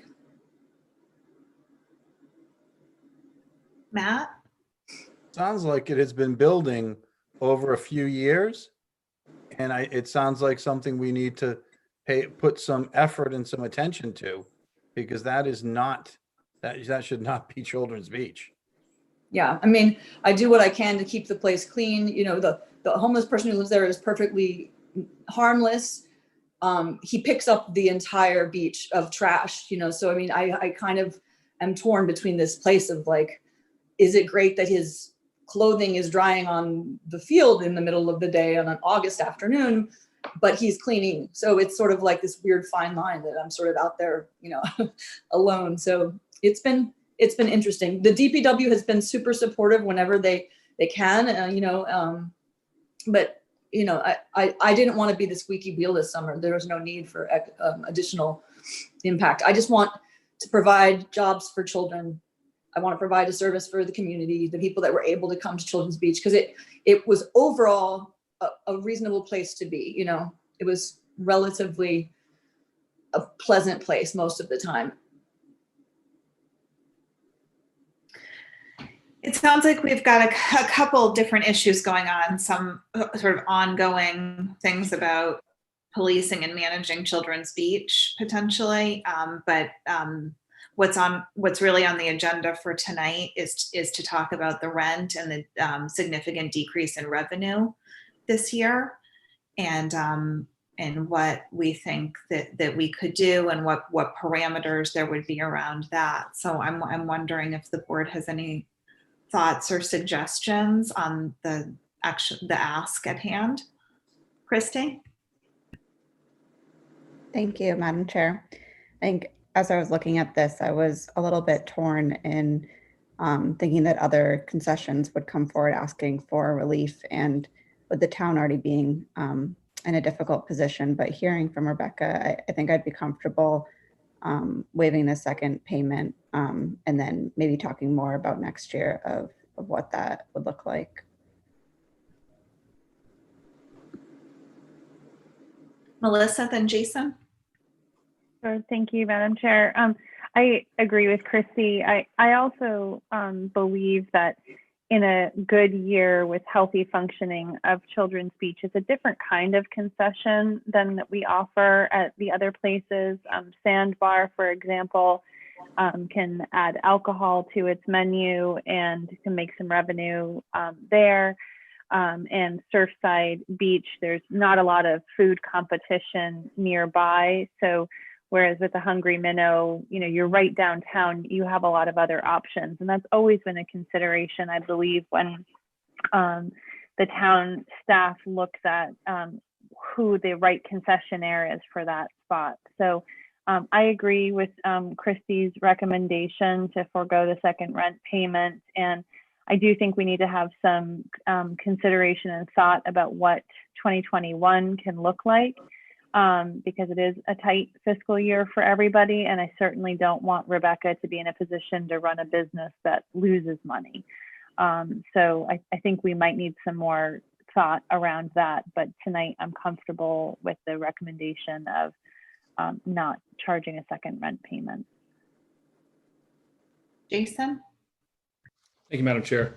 I'm not comfortable bringing the second payment to zero. I think it should be connected to some kind of percentage. If the way I was trying to look at it was the first half was taken away for everybody, right? Because the first half of the summer we knew there was going to be nothing for all three concessions, or very little. So if you take the second half and you look at the 35,000 that Rebecca brought in, what's a percentage of that? Matt, you could chime in with 10 to 15% is kind of normal for rent as a percentage of gross income to keep it. What is 15% of that? If that's $6,000, well, let's lower that 9,800 down to 6 or something. That way, if there's other concessions want to come up, then we have some kind of formula. We're thinking about it. But if the board doesn't like that, then I would say if we're going to go to zero, then I'd ask our finance director, how do we? And Rebecca, I'm sorry that I'm talking about this in a very unemotional way. It's fine. You're here. How do we do an audit or confirm with taxes for next year? that this was the income that came in, so we can do those percentages. How, how does all that work? For the record, I did pay the rent. The rent has been paid already and the check was cashed. Thank you. Yeah. Yeah, the rule of thumb is, and I've heard this for years. If a restaurant's doing 5 to 10%, they're doing great. If they're doing under 10, they're doing great. If they're doing 10 to 15, they're kind of, sort of struggling. If they're doing 15% or more, then they are probably not going to last for very long. And that runs across most restaurant industry, most businesses. And so, so Jason's right. The 10%, if you were doing 6 or 7 or 10, and it was 3.5 and you credited 6, that would be fine. Giving it all because it's a small amount, and I don't think we'll see this from the other businesses. I think we could probably cover that as well. But I do think it's important that we don't turn everything into liquor. I think that, I grew up at the Jetties pre-liquor, and it was a lot different concession and a lot, different feel than it is now. No offense to those guys. They do an amazing job down there. But I think, we as a board have an obligation to try to keep some of these places as, as liquor-free, family-friendly, places. That's what we grew up with. So, I think we should give a break, either all of it or, 6, 8, 10%. I'm happy any of those.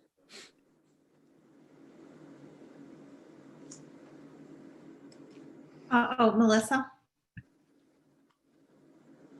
So I'd just like to add on to what Matt said there. Thank you, Madam Chair. And that, I think that it's as much of Rebecca and the Hungry Minnow providing a service for the town of Nantucket as our visitors and our residents, and keeping, preserving the family-friendly nature of that park. And we know that our parks are in disrepair all over the island, and certainly children needs some attention. And I'm just cognizant of the fact that margin of even, paying 10%, I wouldn't be opposed to taking 10% of the gross revenue and applying it towards next year's lease payments, something creative like that.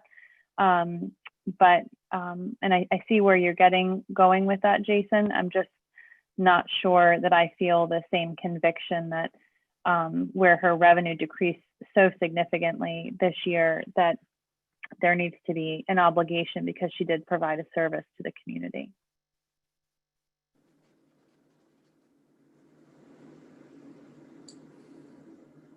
I would be fine with waiving this lease payment and maybe applying.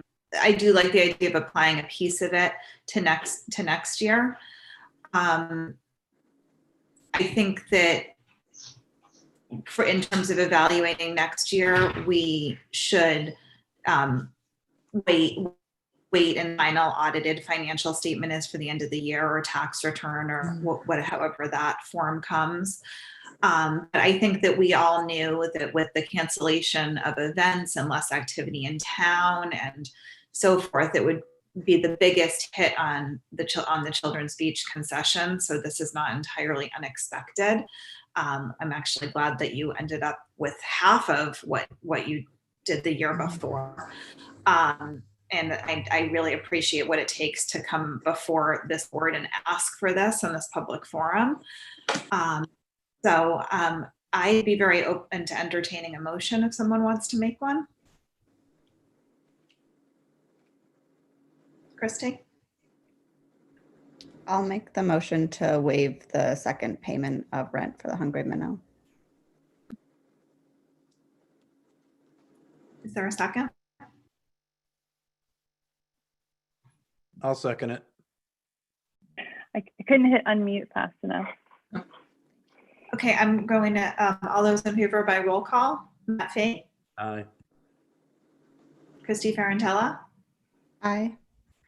Jason Bridget? No. Melissa Murphy? Aye. I'm in favor as well. And in terms of going forward, I think we will want to wait and see the final numbers for this year and have further discussion over the winter about Thank you so much. will look like. Thanks, I Rebecca. appreciate it. Just as just a quick thought for those, it might just be that we do a straight 10% to a certain amount, 8% above that or something, and hope that next year she does really well. You know, so we can talk about that when we get to it. Melissa, did you have a comment? I did, Don, just to follow up with you, if you don't mind, I would love to see on a future agenda item some of the concerns about Children's Beach and safety that Rebecca brought to our attention to make sure that that doesn't go unaddressed. Thank you. Okay, thank you. Thank you so much. I appreciate it. Thanks. So next, I'm going to move on to the Historic District Commission request for approval of appointment of Nantucket Preservation Trust, Inc. as alternate designee for historic preservation restriction for 31 Western Avenue, Charlotte Youth Hostel, thus removing the HDC as its designee. I will turn it over to Mary Bergman. Thanks, Dawn. So the Star of the Sea Youth Hostel is a historic property that has a historic preservation restriction on it. It receives CPC funding, and the restriction was put on in 2007. And the HDC is, and the town of Nantucket holds the restriction. The HDC is the designee that enforces and monitors the restriction. This is the only such restriction that the HDC, that CPC funding resulted in putting the HDC on to monitor the preservation restriction. And the HDC, as Holly Backus can tell you, is incredibly overwhelmed with their agenda. But the Nantucket Preservation Trust monitors 25 historic preservation restrictions. Some are just the facade, some are the interior floor plan of a building. And we would be happy to add this restriction to our portfolio of preservation restrictions that we currently monitor and administer.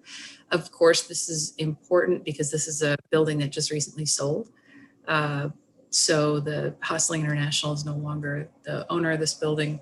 The new owner coming in, usually that's when a lot of work has to happen between the new owner and whoever's going to hold the preservation restriction in figuring out what's an appropriate plan that honors this historic preservation restriction. So the HDC had made a recommendation to transfer the administration of the restriction to NPT. Holly, is there anything else? I think you covered it all. Staff recommends for the reassignment of the enforcement and management to the Nantucket Preservation Trust. Thank you. Is there a motion? Is there I'd make a any motion to approve. Is there a second? Second. All those in favor by roll call: Matt Fee, Aye.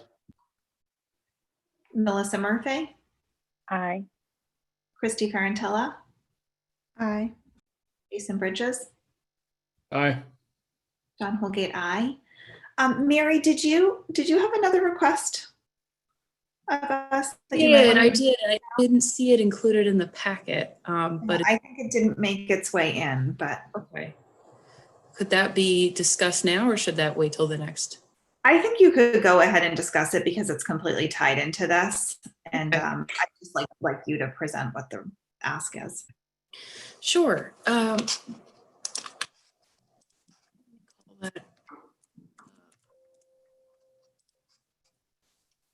as I mentioned before, this is a building that had received Community Preservation Act funding in 2004. The Hostling International, the former owners, received $261,000 in CPC funds.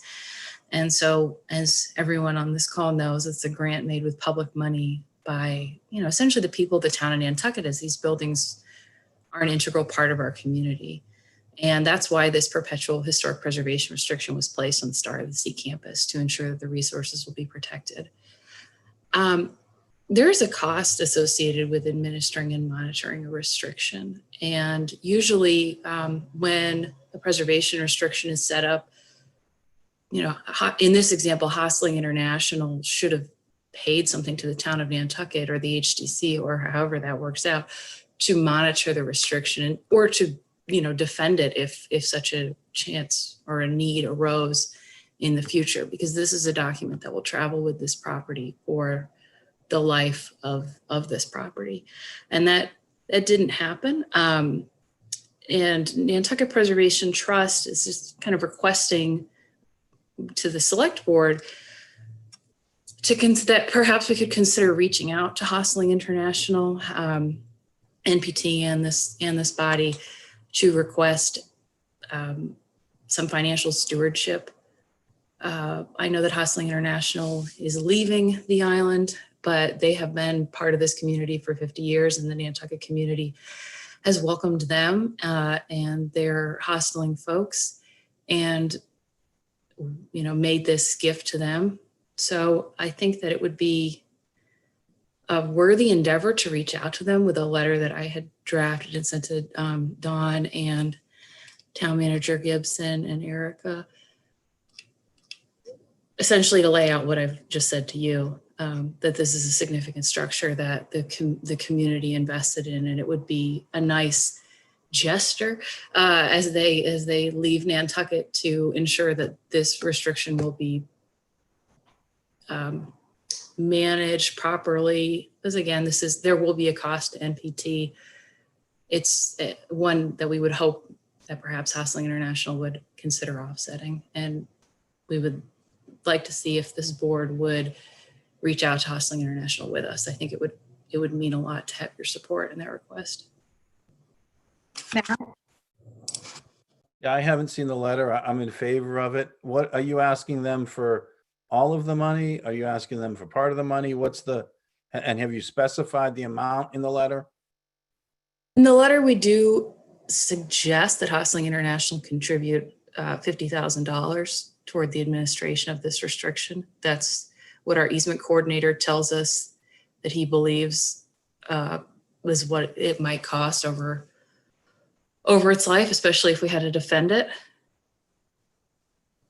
That's just, I'm working on I've been working for a couple of years on an easement on 79 Orange, which I think I'm finally getting, so that building can't be changed.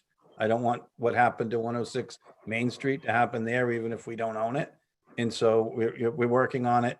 And 50,000 is reasonable in my mind for what will have to happen for this building potentially. So that doesn't worry me. It may be the word. I think we should, I make a motion that we send the letter. If they say, the worst they can say is no. And if they come back with no, we come back and say, well, give us half and, we'll match and get the other half. But I think nothing ventured, nothing gained. Erica? Sorry, so the motion to send the letter, the Nantucket Preservation Trust is the group sending the letter. So would the board's motion be to endorse the letter? I think it would be for either myself or Libby to sign on to the letter. And if the board is comfortable with that. I would second that. Okay, is that motion clear, Erica? Yes, clear. Okay. All in favor by roll call: Matt Fay. Aye. Melissa Murphy. Aye. Jason Bridges. Aye. Christy Ferrantella. Aye. Thank you. Don Holgate, aye. Thank you very much. Thank you, Mary. I appreciate it. Look forward to you preserving that important property. Thank you all for your support. And thank you, Holly, for your work on this.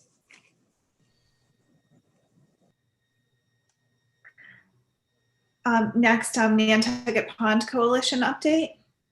Madam Chair, could I just mention, I would love to introduce Bob.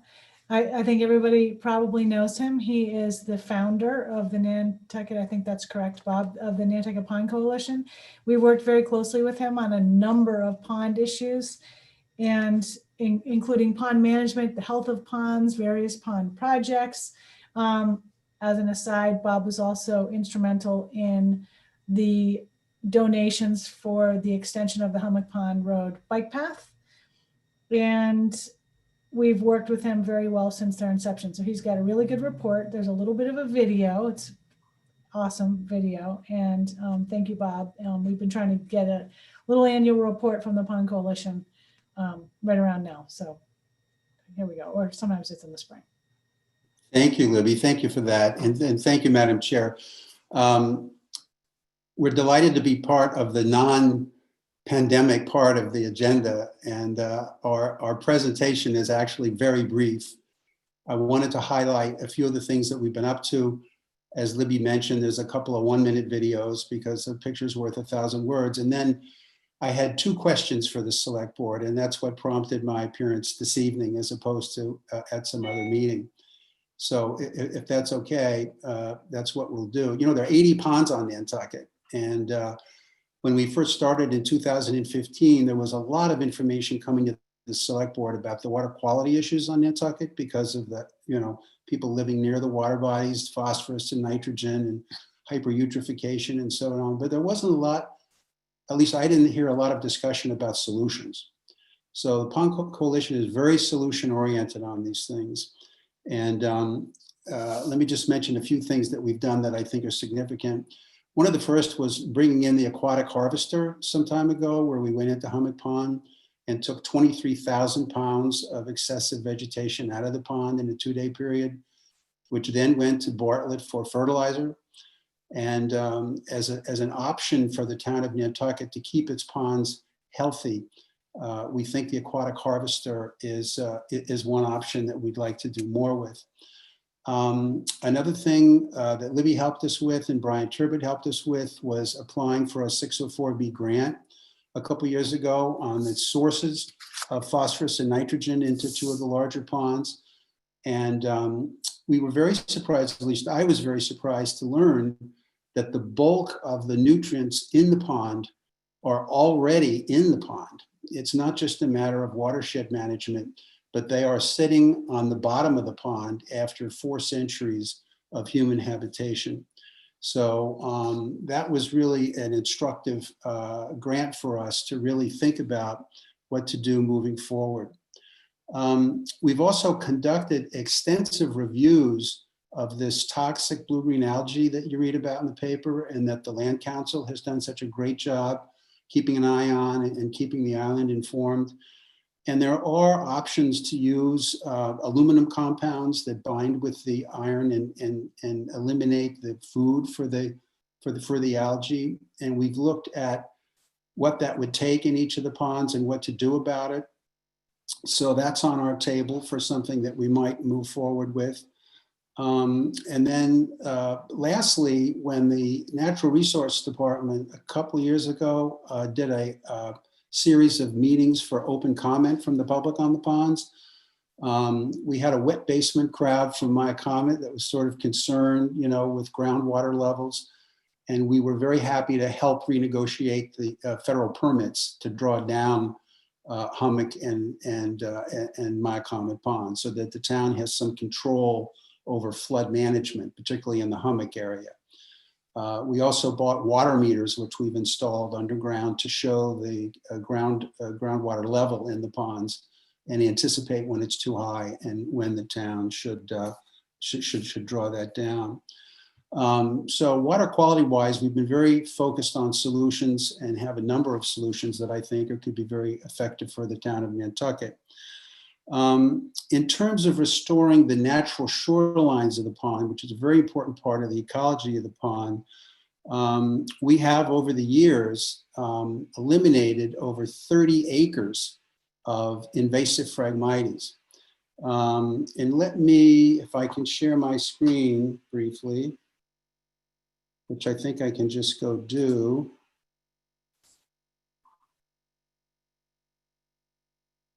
How do I get rid of this? Okay, so here is a look at Long Pond from Massasoit Bridge looking southeast. And these Phragmites, which overtook all the great ponds of Nantucket, grow to 14 feet in height, send out underground rhizomes up to 20 feet that emit a toxin that kills all other vegetation. And over the last 60 years, they've really overtaken all the ponds of Nantucket.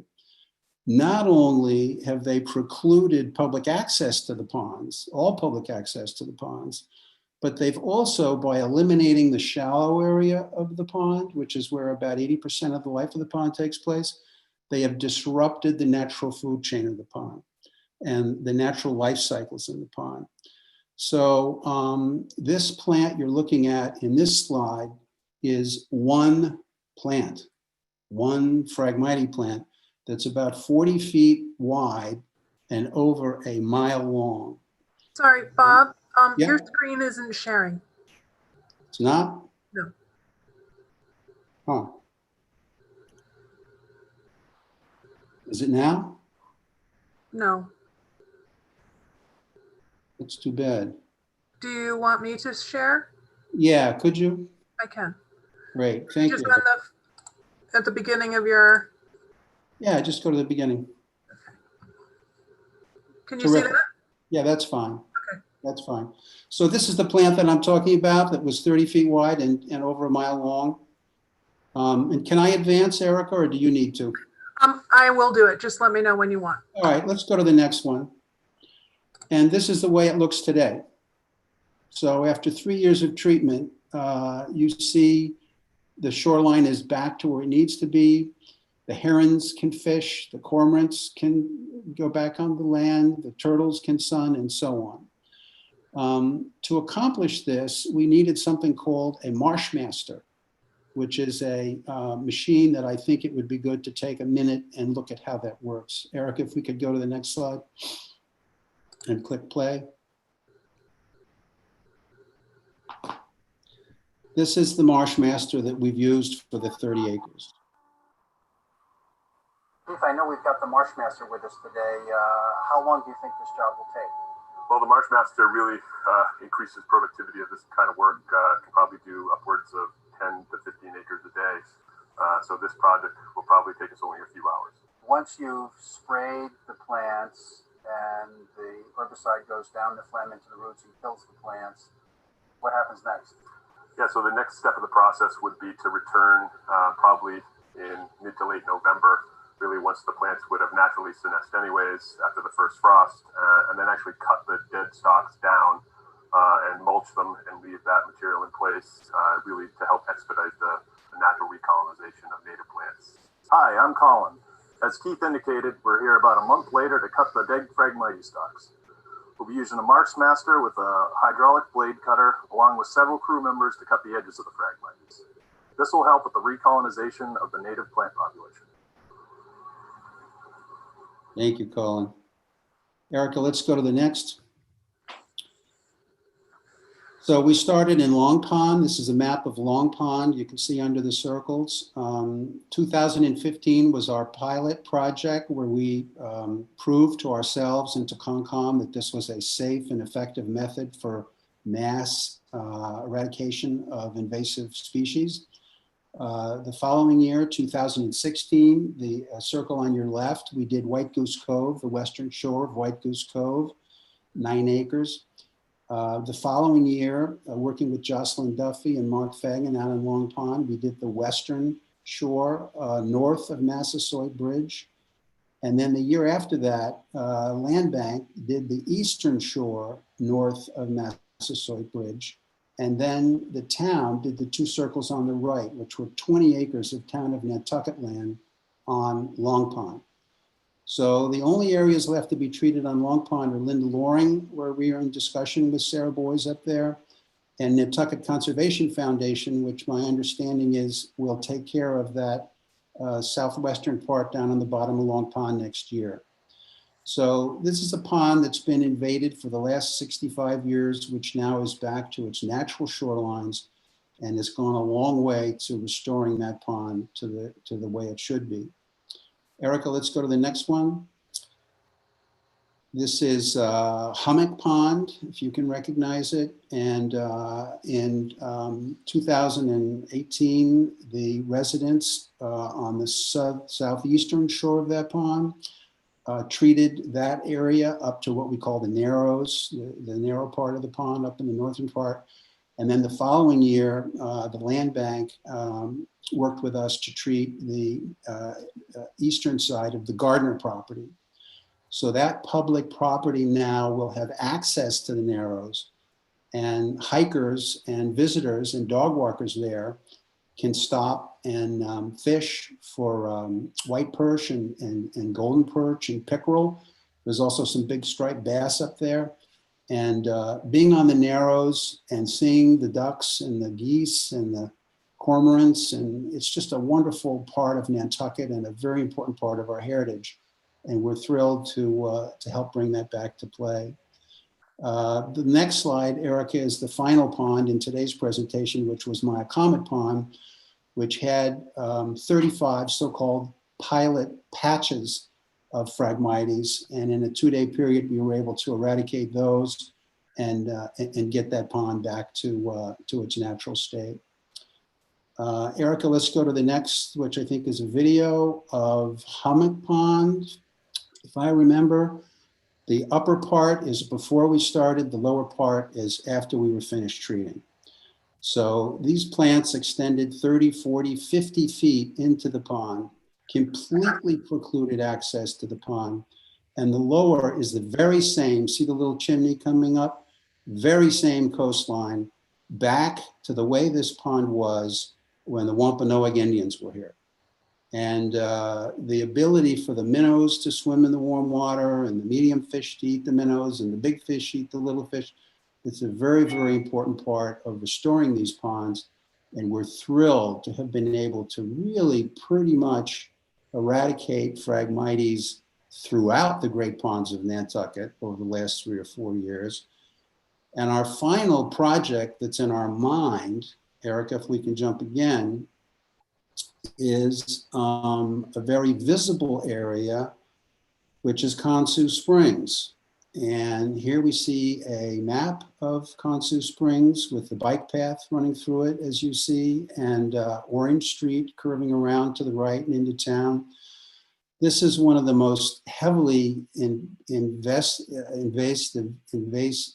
areas that we're aware of.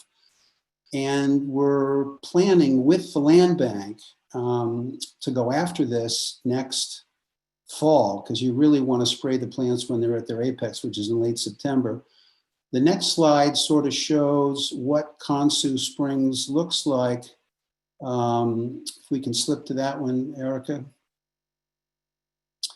From Mark Donato's porch down there, you can see, what the town has at the moment. The next slide also is another look at that. The next slide is probably a look at what you see from Orange Street. This crosswalk is near the gallery that's there, if you know where I'm talking about, right near Cumberland Farms. And if you're driving along into the town of Nantucket, this is what you see. And then the next slide, Erica, shows us what you would see if the plants came down, okay? The next slide looks at the same view of the duck pond that's there now. And I know the land bank has cut down some Phragmites on the right-hand side, you see, but that's not really the way to get rid of them. They'll just grow back. So this is what you see. And then the next slide is a Photoshop of what you would see from Orange Street if you were to take this project on next fall. The stalks can be mulched and left in place, or, yeah, let's stay with this, Erica, or we've been talking with Rod McNeil about cutting them and taking them to the landfill or the dump or whatever we call it, which would be my preference because I think the place would look better. So this leads me to my first question to the select board. Is this a project that you would support? And is it one that we should really seriously pursue for a year from now?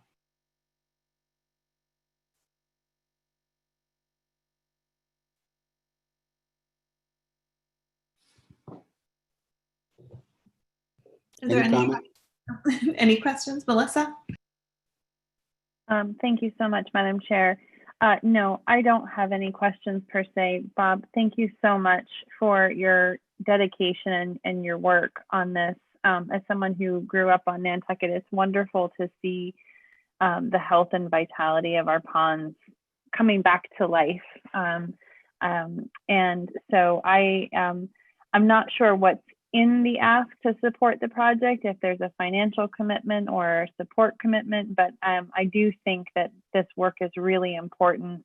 Obviously, the health of our ponds is connected to the health and vitality of so much of our ecosystem on the island. So I do wholeheartedly support these initiatives. And thank you again to Bob and the team for the work that you do. Thank you. And you know, there's no ask associated with this. Our original estimate to spray the plants is around 40,000. And if we take the time to take them to the dump, it's another 40,000. So it's about 80 grand. And with the support we've had from the town and from, we have hundreds of donors. We've had 8 colleagues in the conservation area provide support for us. It's fully funded, but it's going to be a big project. And one of the things I just wanted to be honest about with the select board is the first year when you take the stalks down, it's not pretty. I mean, you're left really with an area, a very highly visible public area that needs to be healed. Now, what we learned in the other ponds we've done is that the natural vegetation grows back pretty quickly. So I think by year 2 and definitely by year 3, we'd be in great shape. I also know that the DPW has ideas about really improving the infrastructure down there. Not sure where that sits, but Rob McNeil let me know that before they start looking at stormwater and all the other things to protect the harbor, you got to get those plants out of there. So we would get a permit this winter. We would spray them in September. We would mulch them in November of 2021. And then there'd be probably 2 more years of spray and mulch to get rid of them. We're not even sure what that land looks like down there. I mean, those plants are 16 feet high. So in terms of the water table and the tide and the bike path and all that kind of stuff, until they come down, we don't really know what we're looking at. But I just wanted to let the select board know that we're hoping to move forward on this. And if there are any issues or questions, to raise them now before we get started. But it's a fully funded project. Thank you, Bob. Oh, Jason? I'm fully supported from me. I think it falls right in line with a lot of different parts of our strategic plan, environmental leadership and quality of life, being able to connect with the water in that area. And it seems very collaborative. So I thank you, Bob, for all the work you've done over the years and for this future project as well. You're welcome, Jason. It's been a lot of fun working on this stuff and learning about it. Well, now that does lead me to my second question. And this is an ask.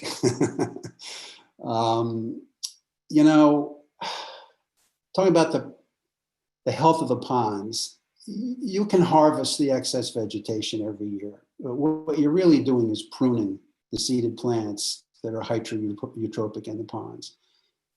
You can also dope the ponds with chemicals to get rid of the algae and to mitigate the seeded plants. But the ponds in Nantucket, the great ponds, are so large.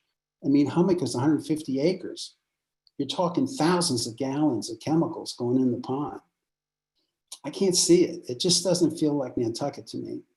So that leaves us with really one alternative to turn back the clock on these water bodies, and that is to dredge them, to dredge the ponds, okay?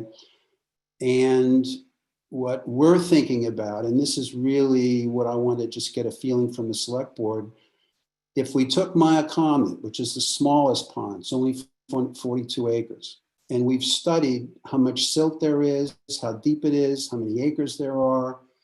It's $30 a cubic foot to dredge it and so forth and so on. We've gotten a proposal from GZA to do additional original research on the amount of silt and whether it's safe in terms of PFAS and all that kind of stuff. and what we would do with it, which in fact, it's great fertilizer. I've been talking to John Bartlett about selling it as natural fertilizer on Nantucket. But we would want to have the town have a warrant in the capital improvement plan to come to the table and fund that project. And what I told Libby was, if the town wants to do that, whatever money we ask for, we will match it privately. In other words, the town would pay 50% and residents and others would pay 50% of that cost. And we would probably send a letter to Libby sometime this winter. I don't know what the deadline is, Libby, to get into the next cycle, whether it's 2023 or whatever it is. The GZA initial 1/3 of the job is to figure out, can we do it or not, is about $65,000. And I've got the $65,000, but to be honest with you, I don't want to spend it unless there's at least some interest in doing the whole project. I mean, why find out if it's safe and where to dispose of it and how much of it there is if you're not going to do it? So my question to the select board is, not to put you on the spot, but just to get a sort of a sense, is this something that you can see doing? Because some days I wake up and I say, wait a minute, with COVID and taxes being down and all these other issues that are so urgent and health of the, of the island and all that, why would you do this? I mean, it's like a frivolous, something that you don't need. And other days I wake up and I say, wait a minute. I mean, this is one of the most beautiful places in the world. And these are one of the most fragile glacial ponds you find anywhere. If you really want to turn my comet into a swimming hole where you can get in there and swim, this is what you're going to have to do. And either you bite on it and you take it on or you don't. And if the town wants to do it, I will do everything I can to help the town do it. But I'm only one guy and I'm mortal and I'm not going to be here for 100 years. So if we're going to do it, now's the time. And I just wondered if the town, if anybody wanted to volunteer, hey, let's keep talking, or hey, Bob, you're dreaming and thanks for asking, but we can't be doing it. That'd be my question. Should we really seriously think about it? I think the conversation is very worth continuing. I mean, my family moved to Nantucket in 1978, so I swam in all those ponds growing up, and it was much more done then. Hummock Pond, Maya Comet Pond, Sasakaja Pond is still swimmable, but I would say the others are not very swimmable these days. Yeah. So I would be very supportive of continuing the conversation on this. And I mean, I love matching asks too. It's always great to have private money wanting to partner with public money to get something done that's good for the whole community. Matt? Thank you, Don. Yeah, Bob, when we look at it, will we, like, they're looking, you've got, what is it, CZM, somebody looking at the, sort of whether there's PFAS and other pollutants in there? Yeah. Will they be able to tell the impact of chlorine from pools and or the pollutants from saltwater pools when they do that analysis? If they do, that would be great, because that's something that we've been asking and worried about as a community. That would be a benefit to us to know what we're doing. Yeah. I don't know what they'll find, Matt. In other words, we've done a lot of this already ourselves. We just haven't gone the distance to enable us to go for a permit with the Army Corps of Engineers and all that. So whatever's gone into the pond is going to be on the bottom of the pond. And from the standpoint that when I first moved here, there weren't any swimming pools. Now everybody's got a swimming pool, it seems like, in a new house. If that chlorine has found its way through the groundwater into the ponds, we'll find it.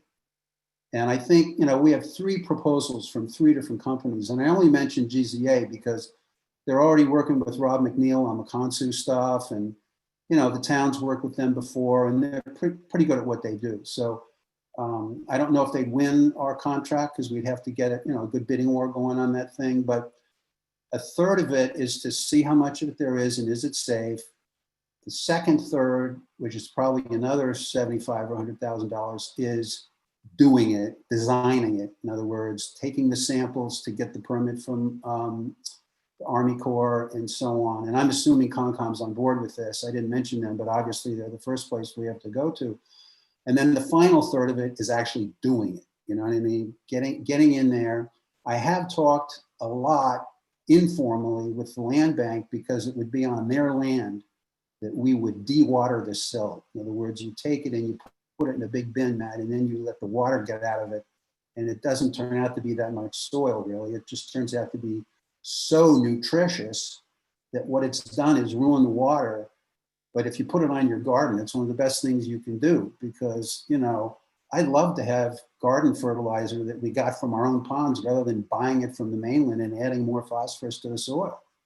So, you know, there's three thirds to it. And the first third, I would just want to make sure we're not getting over our skis. And I appreciate Don's comment, and I hope there's other support for it. I also think, I talked to Ken Bogran just recently, he called me. We would apply for CPC funds for this, which apparently we're in the zone to do that. Ken, are you still on? Yes, yes. I was going to interject.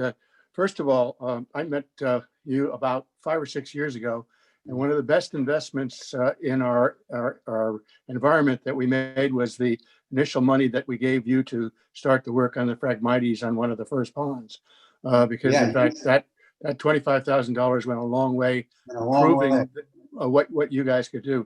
But I have started to explore with the CPC up in Boston, and it looks as if that since we have never done any dredging in any of the ponds, if we use dredging to restore the pond itself by getting out all of the bad stuff that's there, it looks like that can fit within the purview of what the CPC could do grant funding for.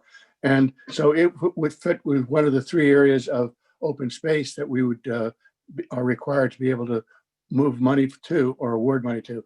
So something, as I said to you the other day, we've just started to explore, but it looks as if it's something that the CPC might be able to help in terms of providing some of the funding for the dredging activity, as long as we can make it work within the guidelines that the CPC Act allows. Great.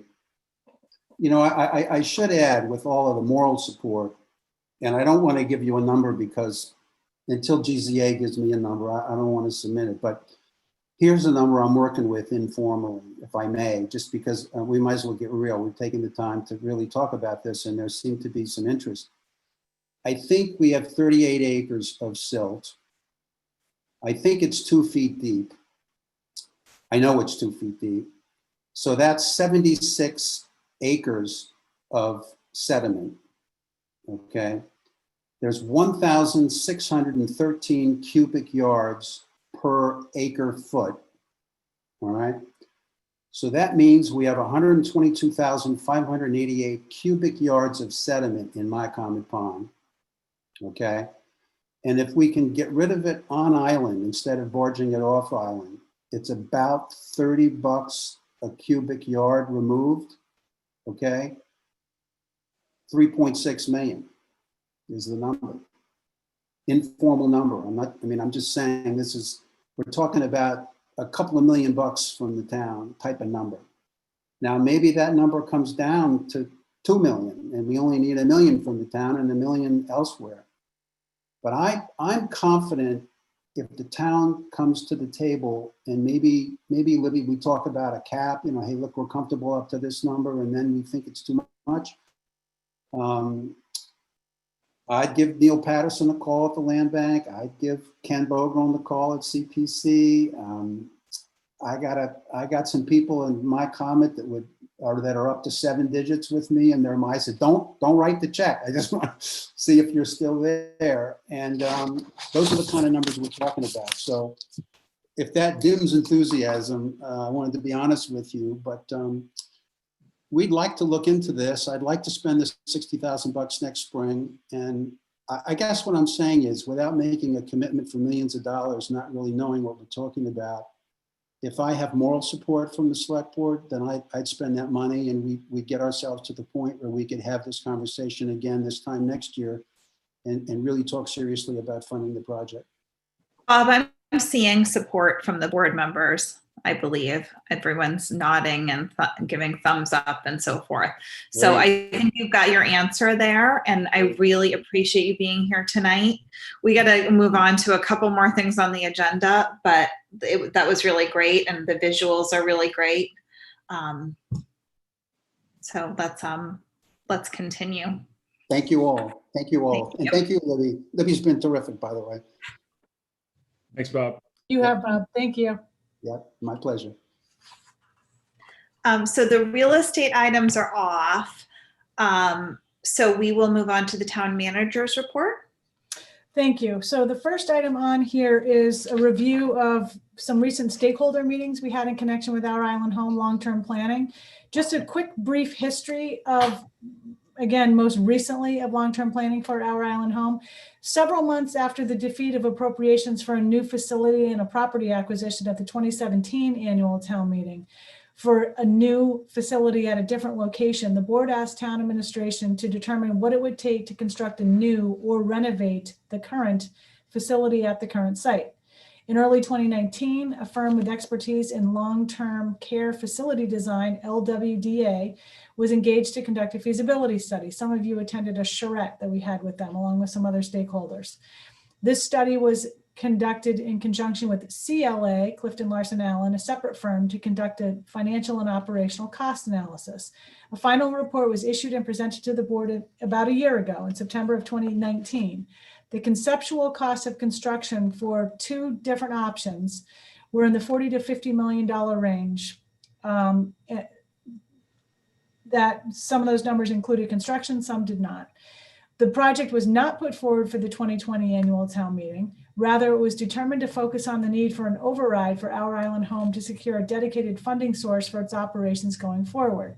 In early 2020, town administration put together an internal work group to begin formulating the framework for a long-term planning process for Our Island Home. The people on the work group included myself, Rachel Day, Heather Francis, Taylor Hilst, Kevin Komick and David Worth from Sherburne Commons, Denise Cronow from the Finance Committee, Brian Turbett, Finance Director, Amanda Perry, the town's Human Resources Director, Melissa Murphy and Dawn Holgate from the board, and Ken Bogrand. We engaged a facilitator, Herb Taylor, who's on with us tonight, who has experience with skilled long-term care facilities. He worked with our group. We intended to start working with him in March, but due to COVID delays, we didn't start till July. We had several sessions with him, and then he facilitated 5 stakeholder forums to gain input from various interested parties, including Island Home's staff, residents, resident families, and community senior services stakeholders. Herb took the input received and developed a summary that he's going to go over with us. So for tonight, the intent is not for the board to take any action necessarily, but to hear what input we've gathered for future consideration in developing a long-term plan for Our Island Home. So I would introduce Herb. He has been fantastic, and he'll take us through. Thank you, Herb. Thanks for hanging in tonight. Thanks. I'm glad to be with you and appreciate all that each of these select board meetings hold and your leadership in Nantucket. First, let me say I really appreciated right from the beginning that even in the midst of COVID and like any community dealing with the realities of this pandemic, that the leaders of the town, stakeholders in the town, continue to want to think about and move forward on how you best serve the oldest citizens of Nantucket or the oldest family members of citizens of Nantucket. I've been involved in aging services a long time, ran a large not-for-profit in New England, providing aging services, skilled nursing, assisted living, memory support, independent living, home care for over a decade. And then the last 6 or 7 years have been in consulting and advising in this area. Now, my work with both the advisory group and with these stakeholders was really not to provide content, but to facilitate, to listen, to go through a process that allowed sort of possibilities to be generated and to think about those possibilities. And what we did really, and we'll get to it, in fact, if I can share a screen, we'll see if it works here.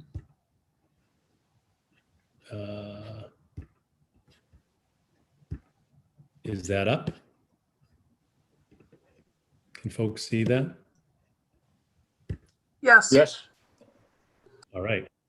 So basically, I went through the same process with the advisory group, and then at the end of those advisory group meetings, we decided it'd be important to invite stakeholders, a variety of different types of stakeholders for Ireland Home. We had 5 meetings. And the process we went through is a process that we all go through as individuals when we're trying to make decisions. We think about what it means to be who we are, what our core values are, what our identity is, how we become the people we are. And then we think about the facts that are vital to making whatever decision we're making. Now, organizations or communities don't necessarily do this naturally like we do as individuals. So I led a process whereby we thought together intentionally about what the core values are for Nantucket relative to its oldest citizens, to the older adults in Nantucket, and how you serve them. What's the responsibility that Nantucket has to those older adults? And then we thought about facts, perspectives. There was some discussion about some of the things that people shared as facts that maybe they weren't specifically facts, they were more beliefs or assumptions, so that we came up with the word perspectives. And how do those core values and how do these perspectives then lead to determine what possibilities are? And I know this is a process that you've all been thinking about for a long time, that this is not a new adventure that you all are on, that you've been intentional about this for a while. But my hope was to be able to really lead folks who care about this greatly toward a decision that clearly folks think needs to be made. And so I wanted to share with you today, these are the results of those meetings. These were, when we talk about the core values and the perspectives, these are not ranked in any way. They were not voted on. Some of these were shared in every one of the meetings. Some might have been shared just in one of the meetings. So we're just reporting to you what we heard in these stakeholder meetings. And I'll say the stakeholder meetings reflect very well the sort of feeling of this advisory group that Libby formed. And I won't go over all of this. I know it's late in the meeting, but let me just say, from a core value perspective, obviously many of the core values that were talked about had to do with older adults themselves, how older adults are served, making sure they're served with respect, making sure that there's privacy, that there's a quality of care. Also, many of the core values were how those services are offered and where those services are offered, how those services are provided. It should be in a home-like setting. It should be in a space that matches the needs that are being served. Another way to think about this is,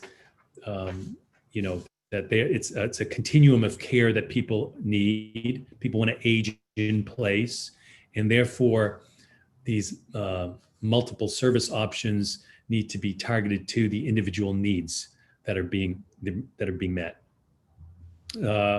Other of the core values focused on, specifically Nantucket, how Nantucket has a specific sense of family that wanted to maintain a specific sense of wanting to make sure that Nantucket seniors are continued to be able to be cared for on island through the end of life. That was an important core value. Again, I'll just move forward.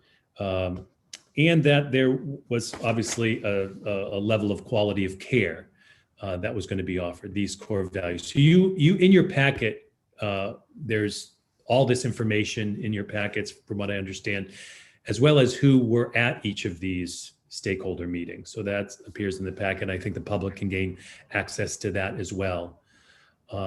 After going through these core values, which also included this last core value I think is important to mention, the importance of a unified plan for all senior services in Nantucket, to recognize that Nantucket is unique, and you can't just look at how you serve, for instance, just the skilled nursing need. You have to think about how you serve skilled nursing, the assisted living need, the home care need. That think of it as a full neighborhood, an entire neighborhood, and think about it holistically. That was important. So with these core values in mind, and again, you can look at others that were raised up, we began then to think about, so what are the facts, what are the perspectives that are important to have in our minds when we're moving toward thinking about possibilities that would be vital information to the process.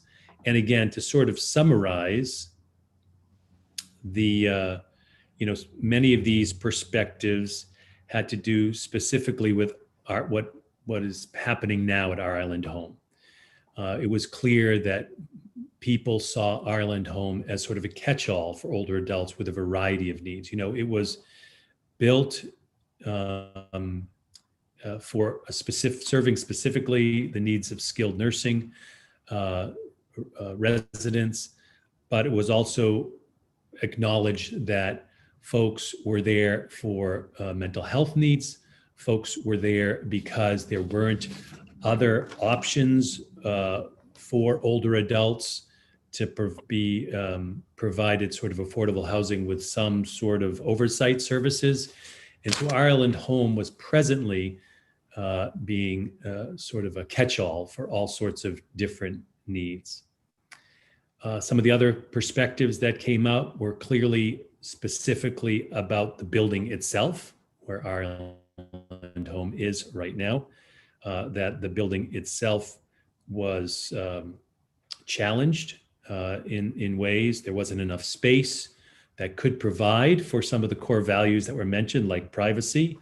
The layout of the building is limiting, and other specifics about the challenges that you all know better than I that exist at our Island Home. Some of the other perspectives were specifically about the island itself, about Nantucket, that it is resource scarce, that medical services in general are limited and off-island travel is often necessary. And the important fact that was brought about in Nantucket, that many community members have this attachment to the location of our Island Home. Again, that's more perspective, not a fact, but it's an emotional reality that was very clear. Other community members also, this is sort of looked at on this page at the bottom, other community members value more than the location, the potential quality of care or the space that could provide more than our Island Home specifically can provide. It was also acknowledged as we go back that we're in the midst of a changing environment. Certainly Nantucket itself has changed a lot over the years. Certainly COVID has brought changes and learning that need to be incorporated in anything that happens going forward. And just the reality of the changing nature of aging services itself was brought up.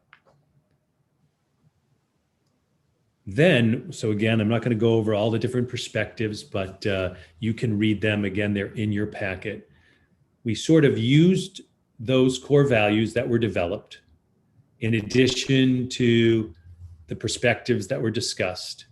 And then we began to talk specifically about options, possibilities. And these are not surprising, other than, well, probably not surprising either, the clear consensus that I heard that if you hope to meet the responsibilities that exist within these core values that were discussed for how people felt Nantucket should serve its older adults, and you took the facts or perspectives that people had talked about, that something had to be done, that there was a clear, unanimous, really feeling like something had to be done. That do nothing, which is always an option, a possibility, was not a possibility worth discussing.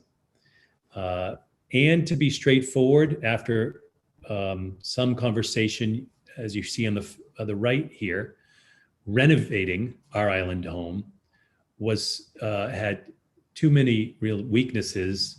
And if you're going to think about renovating, you might as well rebuild our island home in its present location and spend the money to get a new place.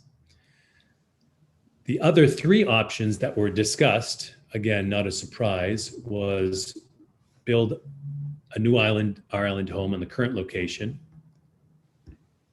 build a new island home in a new location, and close our island home and think about how you provide other home-based services or supports. I will say that as you can, not just because when you look at the number of weaknesses by strengths, there were many weaknesses and perhaps fears connected with really going full bore on community-based services, which certainly is a trend. Not to go full bore with community-based services, a movement to community-based services is a trend in aging services. The feeling like you could meet, again, the core values while understanding the perspectives by closing our island home and going fully to community-based services, the weaknesses seem to outweigh the strengths.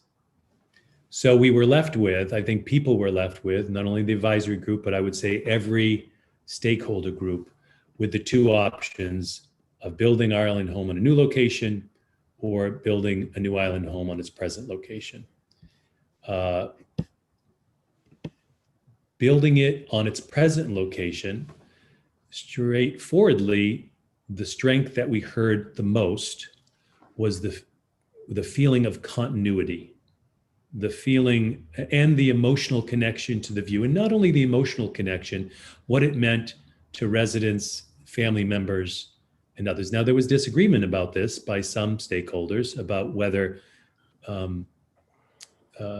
people could appreciate the view, but it was a cultural feeling, almost like the view was important, that it identified something about Nantucket, and that was raised up as a clear strength.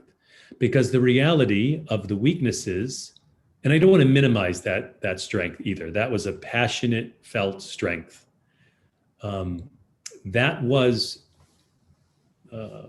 countered with weaknesses that exist with building in the present location that had to do with powerfully space constraints. You are limited in that location. Could you really provide for the other core values that were important? Could you meet the perspectives that were raised up in that present space? Even if you took it down and rebuilt, there would be limitations. Also, a great weakness of that possibility was the upheaval to both residents and staff.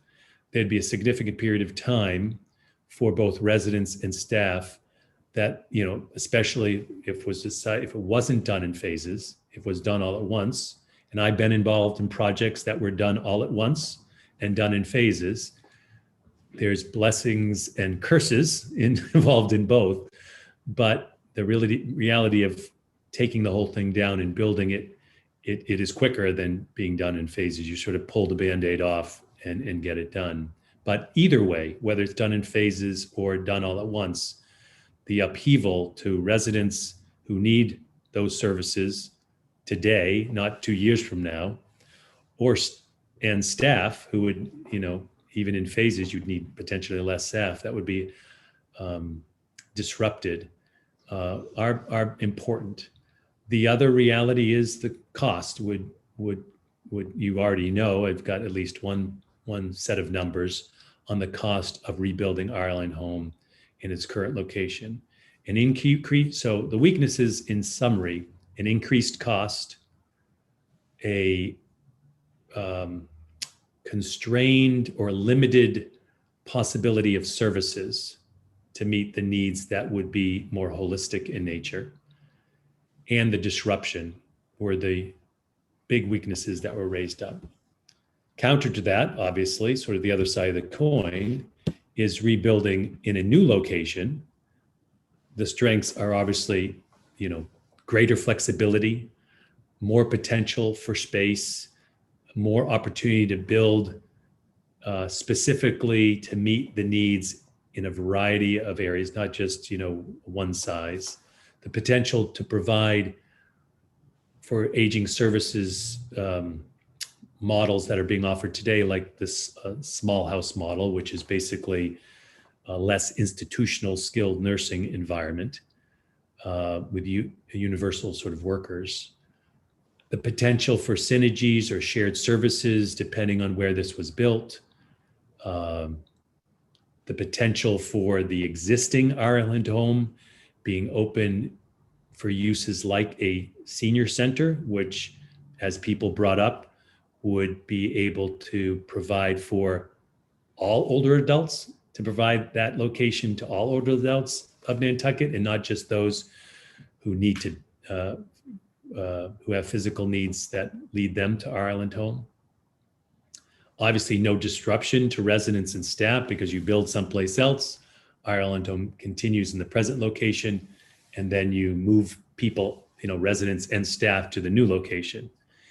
And likely, although you don't know until you begin to research it, it would be, and in my experience, it would make sense that it would be less expensive to build because you, depending on the location, wouldn't have the constraints. And also there are a number of other conversations about the ability of the infrastructure, the systems that are within our Ireland home presently. If you built in the present location, would you be able to really provide the sort of infrastructure that you could in a new location? The weakness, again, counter to building in the present location, is you lose the view and you lose that consistency of location, at least for what's presently being offered in our Ireland home. Again, many people brought up this idea of a senior center or another use for Ireland home that would meet the needs of older adults on Nantucket that then might provide some sort of consistency in that location. So though that is a very quick summary of hours of meetings. And I think it's better maybe just be open for questions and other insights. I know there are a number of people who are at the advisory group meetings and some who sat in at some of these stakeholder meetings. So I would be glad to have other folks comment. I will stop sharing.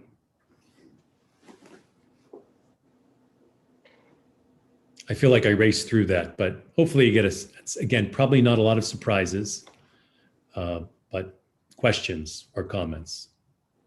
Yeah, I know everybody's getting a little tired. Jason? If it was to be built on the site, how difficult or easy is it to move the residents of our Island home? I know it probably depends on the amount of care that they're getting, but if it's 24/7 skilled nursing, where do they go? Because home might not be an option. Is it off island? Is that the only option? In my opinion, yes. I mean, Department of Public Health would be involved because Ireland Homes as a skilled nursing facility is licensed through the Department of Public Health, and they would need to go off island. Some large percentage of them. Others might be able to find other locations, but some large percentage would have to go off island to other skilled nursing facilities. If I might, this was discussed when we were reviewing those options of what can we do at the current site. I don't know if Rachel's available to come on, but their plans would need to be approved by, I believe, the Department of Public Health. And we had talked about if we were going to do a renovation, moving them, like leaving them in one area while a new area was built, and it would be some moving around.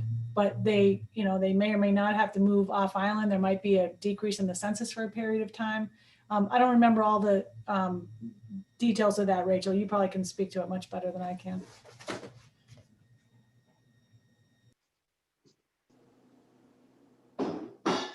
Yeah, any kind of renovation that would happen on the current site, if we need to relocate the residents, we would have to probably work with facilities off island in order to do that. We are responsible as the current facility to do that we would have to relocate them to a different facility.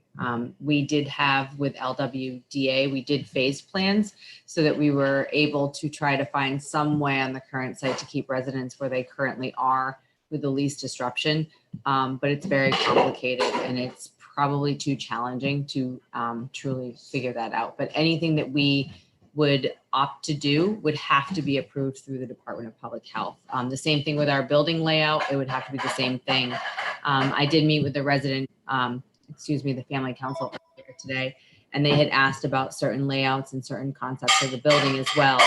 And ultimately that is the final concern, is that we could do what we thought was best for our community, but in the end of it all, it still needs to be approved and vetted through the Department of Public Health and how we truly and appropriately do that and secure the residents in an appropriate manner. We did talk about reducing census. Right now, we're averaging around 35, 36 out of our 45 beds. So we do have a little bit of a limited lower census in order to make that adjustment a little bit easier.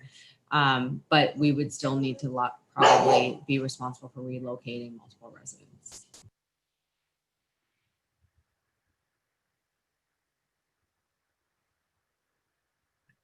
The joys of meeting at home. I'm so sorry, I tried.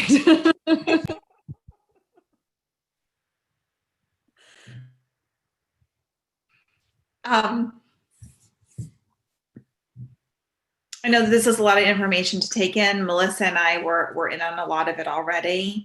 I think that this was a presentation, not necessarily have to get into a real discussion about making a decision right now, but some things for the board to process. Community members, you're welcome to make a comment if anyone would like to, or ask a question. I don't see any hands. Melissa. Yeah, thank you, Don. I'm sorry, I didn't mean to interrupt you, but I did want to just echo your sentiment, and I was wanting to give space for all the other board members who weren't a part of the process to comment and give feedback. But there's a lot to digest here. I think, Herb, you've done a wonderful job working with all of us and guiding us really thoughtfully through, I think, what is clearly a very emotional process, because it's the care of a very vulnerable population of our community and how we best do that. But I think that all of the stakeholders who were at the table gave us very honest feedback and shared very honestly their concerns and also where they saw opportunity. And I think I'm starting to see to feel a sense of unity around the solution. And I think that's what we're really collectively going for. So I agree with Don. We should take our time and digest this report. I look forward to hearing from community members about what they're thinking as they see it, if they're not raising their hands tonight.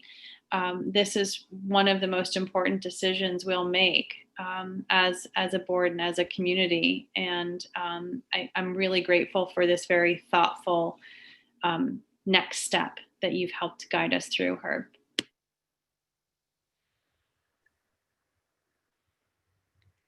Well, and I know this is a big investment, and an investment not just in older adults, because I think any investment for the care of older adults is a testament, how you, as you say, care for the most vulnerable is a testament to any town or city to what's important from a values perspective. And this is an investment that I know always has a lot of emotion to it, whether it's a not-for-profit or a municipality, thinking about making a change, whether it's building in the same location or building in a new location. The important thing, I think, for the select board, I'll throw my 2 cents, is just to continue to move this forward and think about the strengths and the weaknesses and the opportunity that is before you, because there's a clear, universally, there was a sense that something needs to happen, that the present situation was untenable. Not that there's not great care being provided within our island home, caring staff, giving staff, but the staff clearly said, we have a lot of restrictions for what's happening here based on the resident population that is too diverse for what Ireland Home is built for, diverse in the sense of their care needs, as well as just the limitations of Ireland Home itself from a physical space. So again, not that there's not good care being offered now, but there's just a clear need as you move to the future. You need to, need to continue to meet the changing needs of older adults in changing ways. I saw a question, sorry, or comment. Jason, you had your hand up, and I also have a public comment, or a couple actually now. I just want to say, I'd like that we are focusing on the core values to think through this and always connecting it to that. And I guess maybe you or Melissa could kind of recap on the kind of timeframes. Are we looking to, I know it's up to us, but are we looking to do this, and then annual town meeting 2021, make some decisions? What's the kind of rough outline to move this forward, like Herb was saying? I see Libby shaking her head. I was just going to say, I think we need to understand what we're going to move forward. And I don't think we're talking about the 2021 annual town meeting at this point, because there would be a lot more public outreach that would need to be done. We probably have more stakeholder work to do. And I think at this point, the idea was to have this sit a bit with the board, maybe with the public, see what additional feedback we might get or thoughts that we might have, bring it back up with the board sometime before the end of the year, and sort of determine then which one of these avenues we would want to go down, and then start going down it for potentially the 2022 annual town meeting. Rick Atherton,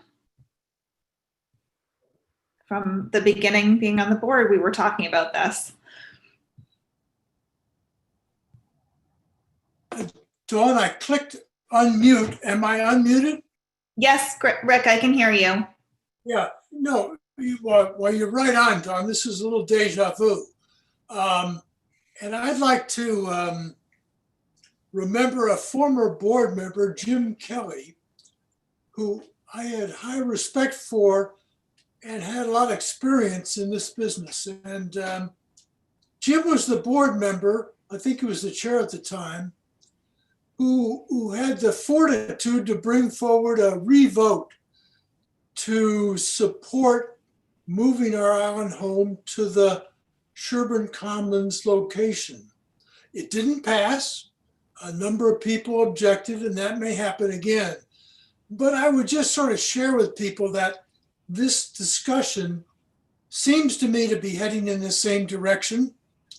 In the meantime, the town has spent enormous time, effort, energy, and a lot of public input, stakeholder input.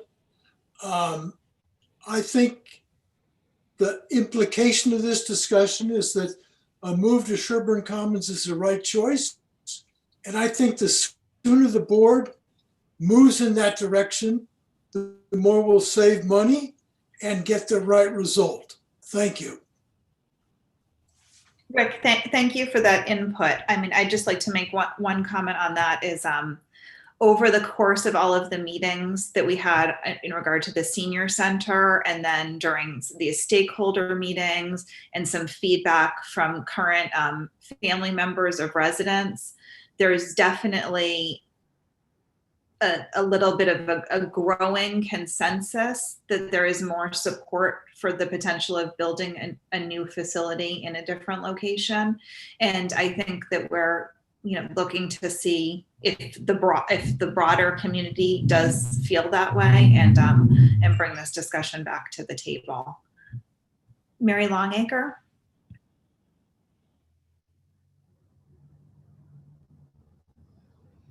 Thank you, Don. I have three comments, and thank you for allowing me the time to offer them.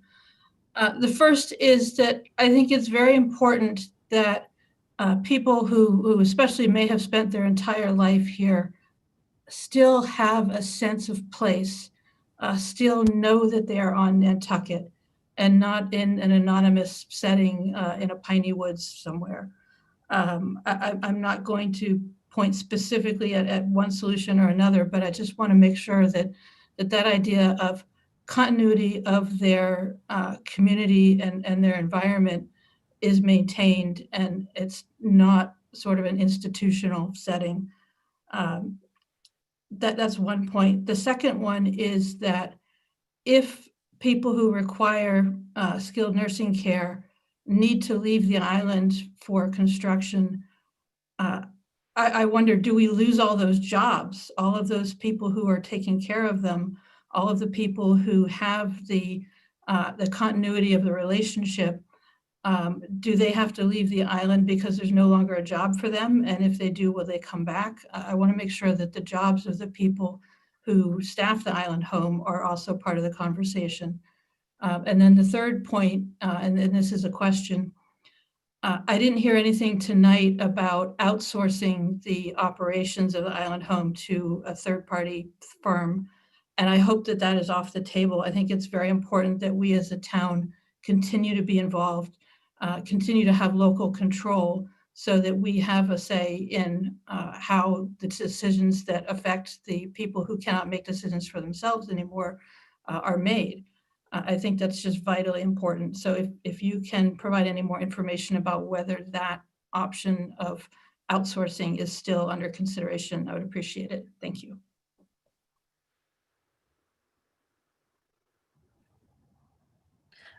Mary, just the one comment I would make on that now is that we went for the $5 million override, which now we did not take forward at town meeting because of COVID, for the purpose of getting community commitment to longer term funding of the operations that do operate at a deficit. So to me, that passing at the ballot did indicate a community commitment to continuing to fund the operations. So that would just be my response on that. But I think we'll be looking at all different ways of providing services going forward and what the best options are.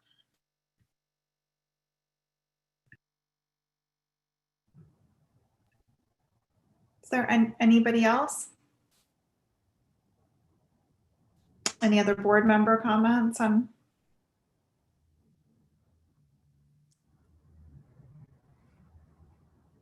Okay. To be continued.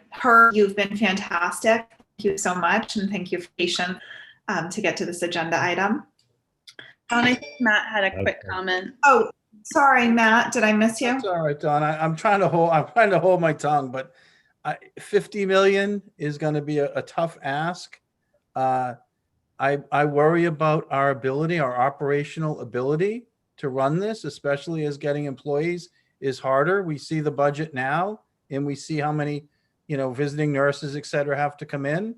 And so unless we include housing somewhere for staff, I don't know how we will do that in the future. I think that, I see this together. I see us moving this to Sherburne Commons, and I see us making this into a senior center. I think the current site would be great as long term as our senior center. I think people would really appreciate that. I wouldn't want to take the idea of partnering off the table, because I don't think this is what we as a town do well. No offense to anybody, but it's going to get harder and harder to do.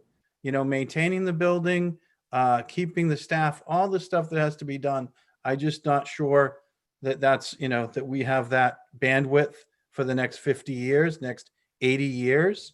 Maybe I'm wrong, but if we can't house them, I don't know if we do. So I would, I hope that we are not taking partnering with other people off the table that may do this as their sole job and may do it very well. So those are my comments.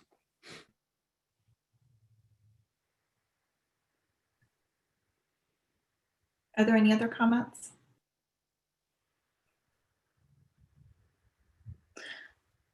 Okay, to be continued. Thank you. Warrant article discussion. Thank you, Herb. Really appreciate it. Have a Thank you, nice Herb. evening.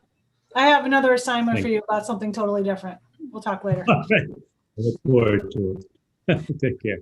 Thank you very much. Okay, so I've got a preliminary outline for the 2021 annual town meeting warrant. It's in your packet. I'm going to take you through it. This isn't meant to be a deep dive into anything in particular, although there are some people on that might want to talk about a couple of things. So I've got this sort of categorized here. Annual articles are all listed here, nothing new there.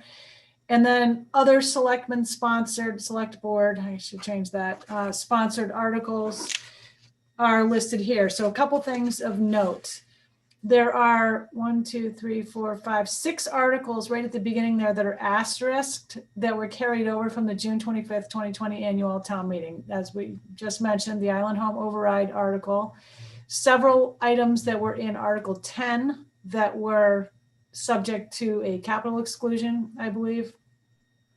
And then Articles 11, 12, 13, and 14, all were debt exclusions. And those would need accompanying ballot votes. Again, we had some articles that did not get acted upon that are also listed there. I guess my asterisk items also require overrides. That's why I asterisked them. But the other ones listed here are items that we did not proceed with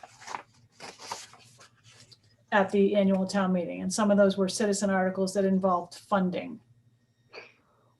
There's another financial issue. This is pretty minor. This is sort of an internal note, clean up the substance abuse and mental health special purpose stabilization fund. And this has to do with, as I've noted there, funds from the local marijuana establishment going automatically into this stabilization fund, or do we need a town meeting vote? And I think the consensus between the director of finance and town council is we need a town meeting vote, and we'll take care of putting that article together. So at some point, we will need the board to indicate if we're going to put those larger capital project items back on or not, or in some different form. Zoning bylaw and general bylaw amendments. There is attached to this packet here a list of potential article concepts that the planning board has discussed. Andrew's on with us tonight to review with you any of those. We might want him to quickly take us through some of those. So we can get back to that in a second. There are some zoning articles that were carried over. There were 4 town-sponsored articles. Andrew, I haven't even looked to see if those are in your packet there, your list there, and several citizen articles. We have some general bylaw potential articles. One of them is potential time restrictions adjustment for the noise bylaw. I think I've been forwarding you all a number of complaints that have been received about noise this summer, construction noise specifically. And there is a request from the Advisory Committee of Non-Voting Taxpayers in your packet. And I think there may be 1 or 2 people on from that committee to speak potentially on this. We are continuing to look at a stormwater bylaw. Sorry. Okay. I thought somebody said something. Cleaning up, there's a minor cleanup issue with the Council for Human Services membership number. We changed it in one section of the bylaw, but we didn't change something related in another section. And then paid parking. This is going to need to be a board discussion at some point as to whether or not the board is going to take into consideration the vote on Article 66 of the 2020 annual town meeting. A late item came in today from the Nantucket Historical Commission about adding historic pavement destruction to our roadway construction bylaw. I haven't even looked at that yet. I've sent it around for some people to comment. And so that's kind of under review, I guess I would say. Home rule petitions. these would primarily be the ones that we've been having on the warrant that have not gotten approved yet by the legislature. Hopefully the Wanacom-Wisconsin water merger will be approved before the 2021 annual town meeting. We've been hassling around with that with the legislative council for several months now. And then there's those other ones that are listed. A couple of these real estate transactions were on the 2020 annual town meeting warrant, but we didn't take action because we weren't ready for them yet, as it turned out. And then a couple others that haven't been acted upon by the legislature. And I'm not sure if we have any new home rule petitions at this point. Mass General Law acceptances. As the board knows, we have had some previous discussion about the Municipal Water Infrastructure Investment Fund, the so-called WIF. That does need some research. It would require a ballot question. We were on the road to determining what the differences were and making a comparison between that fund and the Cape and Islands Wastewater Protection Trust Fund. And we have had to shelve that because of COVID. So we have not gotten back to that yet. That might be something that we'd have to think about again for 2022. There are some real estate related articles, some in connection with the home rule petitions that we have going with the land bank, and some others that were carried over from the annual town meeting. And then there's a list of the citizen articles that were carried over. At some point, perhaps the board should have some discussion with the Town Government Study Committee about the ballot questions that were approved or that were acted upon at the 2020 annual town election. Ballot questions, we'll have to revote any that were approved at the 2020 election in conjunction with, the warrant articles. And then just a reminder that the submittal deadline for citizen articles is Monday, November 13th, as we mentioned earlier in the announcement section of the agenda. And I just noted the number of citizen articles carried over from the annual town meeting was 22. So I don't know if anybody has any immediate questions or if you want Andrew to take you quickly through the zoning potential articles and or the government study folks to say anything. I mean, why don't we have Andrew? Hello, can you hear me? Yes. So unfortunately, I don't have a screen. So Libby, I'm going to have to ask you to help me Okay.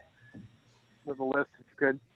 Okay, so Andrew, first off, is a section of RC2 phase out articles. Yep. Go ahead. Do you want me to read it?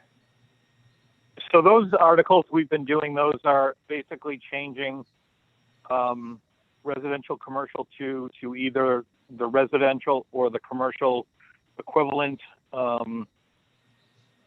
There are, I believe, 4 additional articles in that category. Okay, and then you have RC phase out articles. There looks like there's maybe RC to CN.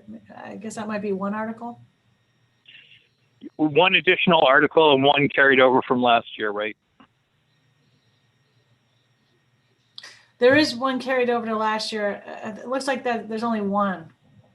And that's right. the one that's carried over from last year. Yeah, okay. Right. R1 phase out articles, expand SOH to Coffin Street and Brunel Street to remove more SR1 in Sconset. Right. So this, again, comes from the master plan. It's extending the residential old historic district. So it's consistent with the HDC boundaries of what they consider the limits of the old historic district in both neighborhoods. Okay. And then other zoning map amendments. And there's the 4 articles, citizen articles from the 2020 annual town meeting. There's an R5 to CN 18 and 18B Bartlett. Yeah, there's some relatively small, again, we made an effort to not add a lot of articles since so many had been carried over. So there's some fairly small housekeeping type articles, and that's what those last 4 represent. Okay. There's but you mean the rest of these R20 to VR, Todd Timo and Osprey and Hummock Pond Road? Those are all. Yes. Okay. There's a technical amendment to the zoning map, 8 Red Mill Road from R40 to R1. That's again where there's a slight mismatch of a property line versus an easement line that needs to be corrected. Okay. And then some zoning bylaw amendments, modification to swimming pool allowance. That looks like it was an article at the 2020 annual town meeting coming back. Right. That's carried over from the last town meeting, yes. Okay. One or two cannabis craft cooperative related zoning bylaw amendments. Right, and those are basically placeholders at the moment. We don't have actual articles from them, but we expect there may be something coming from them, so. Okay. Remove shared driveway access requirement for secondary lots. This is a concept where basically there's a waiver required right now when a secondary or covenant lot is created. And in many cases, since they're two independent lots, they would benefit from individual driveways. So it's something that the board has discussed as a possible article. All right, remove allowance for storage containers as a primary use, add more standards for them, such as color, like color required screening. So the bylaw was amended to allow storage containers, and we are seeing some continued problems with them. So this bylaw would tighten up the existing standard. Okay, and then you have some technical amendments, match statutory language in 139, blah, blah, blah, 30, whatever, 33B with 13930. Correct outdated line. Oh, go ahead. Those are all minor, where there's been earlier zoning changes, and now there's references to things that are either obsolete or that have been renumbered. Okay. And then lastly, it looks like a potential real estate article, Surfside yard sale in vicinity of Curve Street. Yep. This is a leftover portion of the railroad bed, Paper Street in Surfside. Again, it's really a cleanup type article. Okay. Anything else, Andrew, for zoning, or anything else for town meeting? That is pretty much it. The board had a discussion, and again, they didn't want to introduce a whole lot of new articles because of the carryover of last year's, and the situation of uncertainty around town meeting. So great. All right. Thank you. And again, I don't know if you want to hear from anybody from the Yeah, has his hand up in the audience.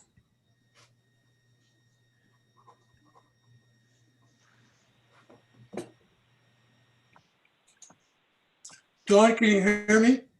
Yes. Dawn, just a general comment on the RC discussion over time and how to, I think the emphasis is to separate the residential from the commercial. And I just sort of have an observation as now I've lived here many, many years, and RC was part of the character of the island. And my concern, and I think why it would be helpful if the board asked for some kind of a more extensive report on this, what the impact of changing RC to R versus C really is. How many landscape property owners are running into difficulty with their business location? I often like to chuckle when I look at my neighbor and he's got boats in his backyard, and I don't mind at all. And I hope that isn't a C. But I think we need to understand what the end result of this continuous change is. And are there enough commercial zoning areas available left to help our businesses maintain their space and their appropriate locations for supplying their business. Thank you. Good question. Andrew, do you have any thoughts on? Well, yeah, I do. I do. To... And the idea of leaving the existing, what has caused a lot of the shortage of areas or the uncertainty is the existing bylaw, which allows both residences and commercial without really a clear direction for either. And so we have areas that were zoned for commercial that became all residences. And if anything, that that ongoing pattern is what has really forced a lot of commercial uses and commercial neighborhoods out.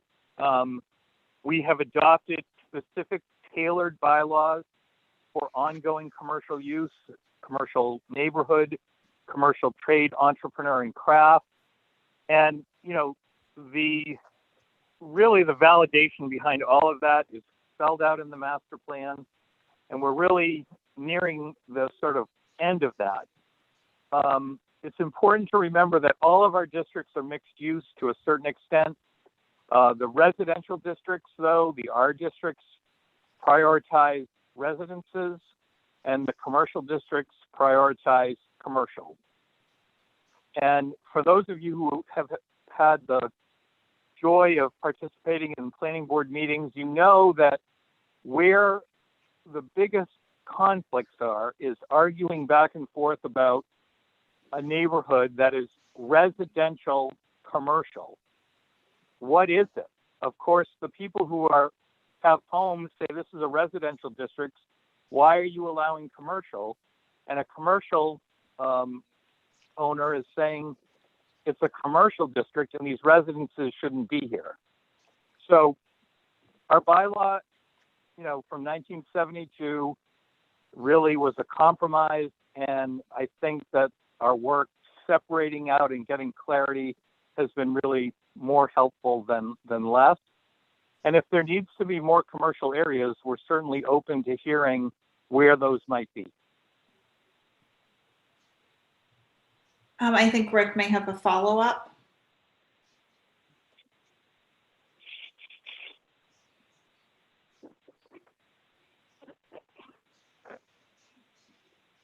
Sorry, am I unmuted now, Dawn? Yes, you're on, Rick. Thanks.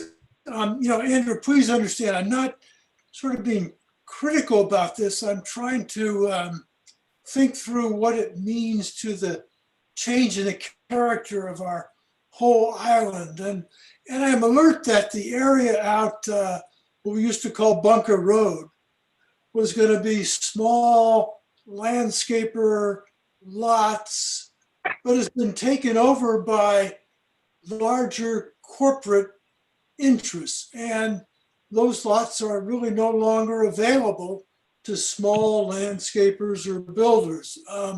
So I'm not sure where I'm headed here with my comment, but I think it would be helpful really to have a paper that outlines sort of how you see the end game. And are there enough commercial zoning areas to allow for the number of businesses on the island that are necessary to service our residences and businesses? So thank you.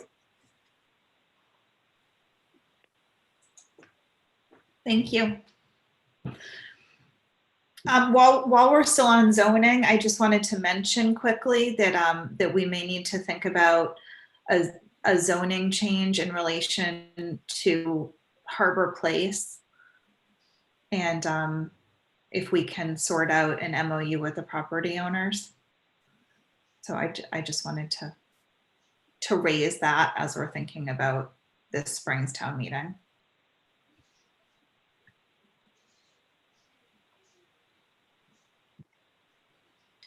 I don't know if the non-voting taxpayers would want to talk a little at all about the noise bylaw. I think it's something we're definitely open to having further discussion about? Peter Hale? Yes. Thank you for having us on. And I think Gary Beller is also out there, who's the chairman of our committee. Yes, his hand is raised next. Yeah. So we've put in a written proposal. We think that this is an issue that impacts everybody. It's not just a non-voting taxpayer summer resident type of issue.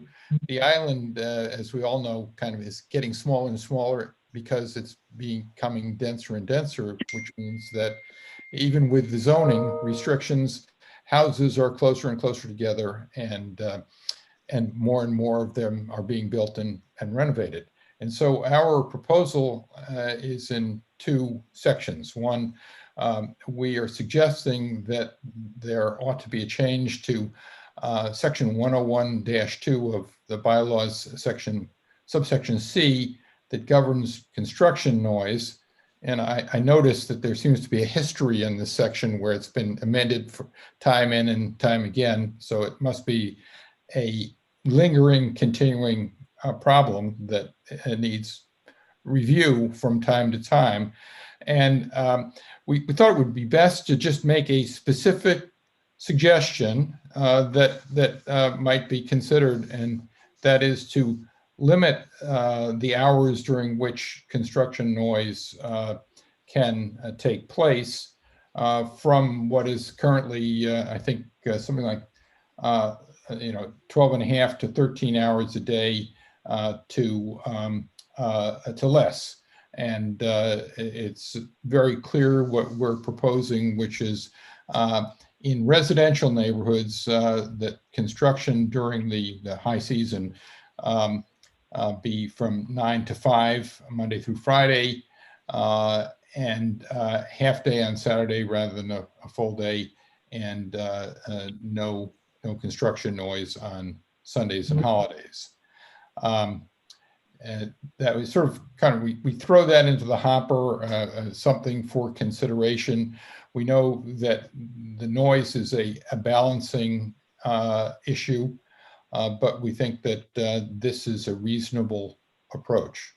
And then second, but there's no really one or two in these. We think these are both important issues for consideration, is what we call other noise. And one could look at, again, section 101-2, which has a number of subsections governing all different kinds of noise, but none of it specifically points to the sort of noise that is becoming more prevalent with, again, houses being closer and closer together, or even on property with bigger houses, and therefore pool equipment and air conditioning equipment gets closer and closer to the property line as the size of the house grows within those property lines.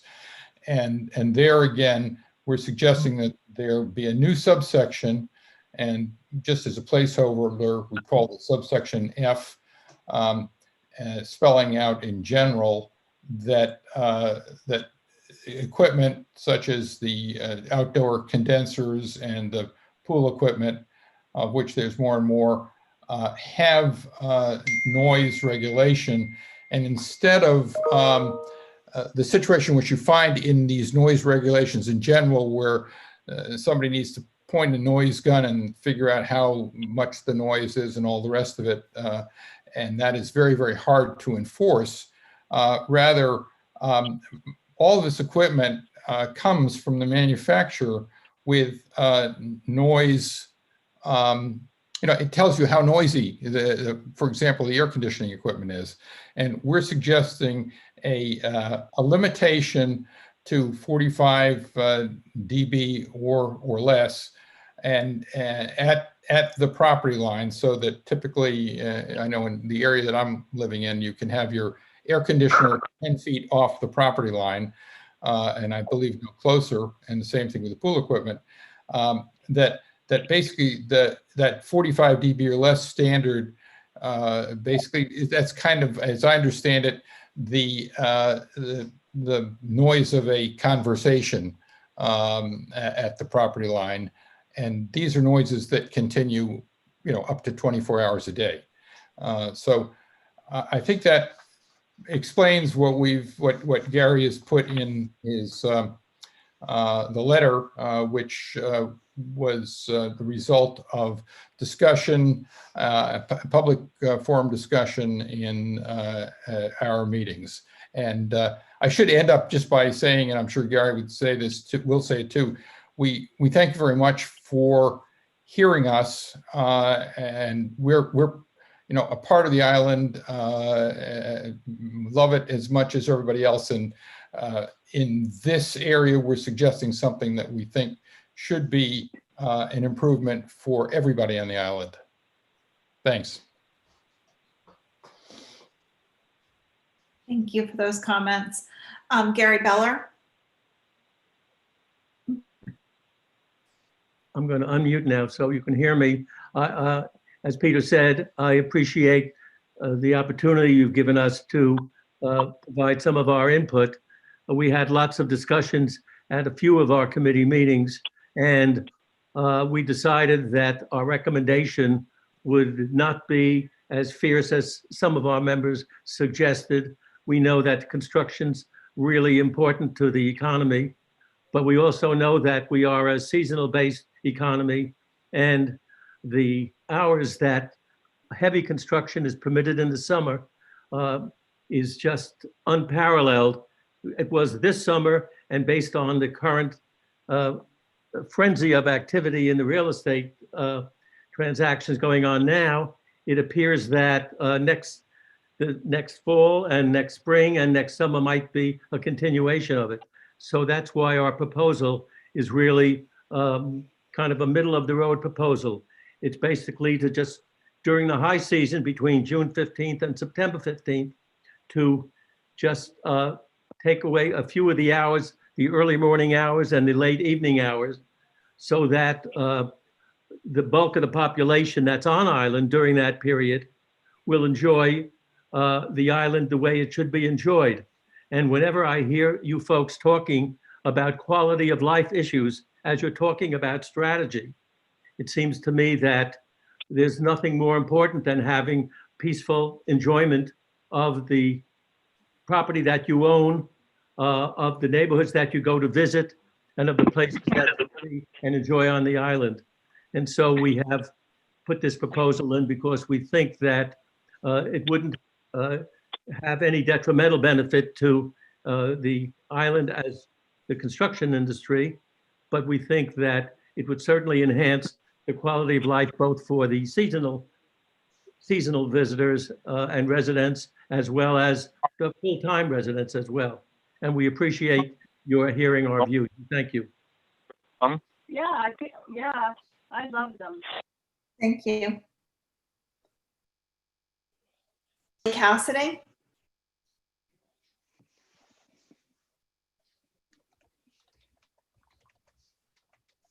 Madam Chair? I can hear you. Did they say 9 to 5? Mm-hmm. That's what they've stated in their letter. Okay, thank you.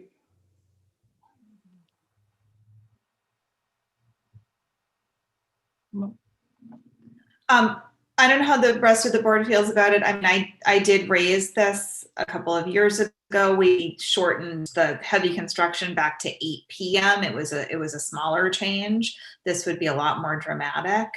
I mean, I think that the quality of life is a valid concern. I'm a little bit concerned that this might be a little bit too drastic of a change in hours.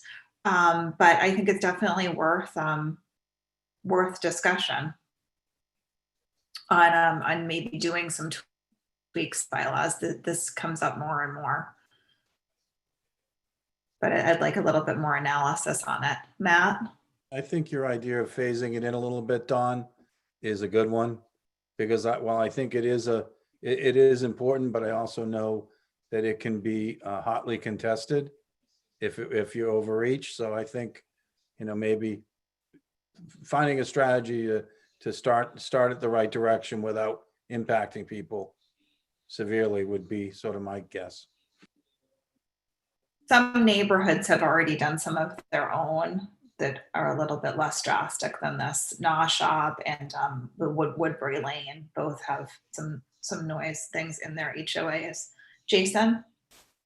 Yeah, I agree with phasing it in so people can make business decisions so they can plan around it, and including the builders association and the homeowners association in these type of talks. I mean, they're obviously going to be involved anyway, but kind of reaching out first and saying, look, something's going to happen. We want to phase it in.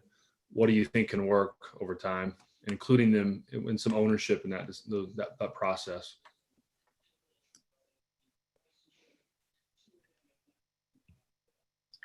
Are there additional things on warrant articles? It's getting pretty late. I mean, we're obviously going to continue this discussion over the next couple of months. As we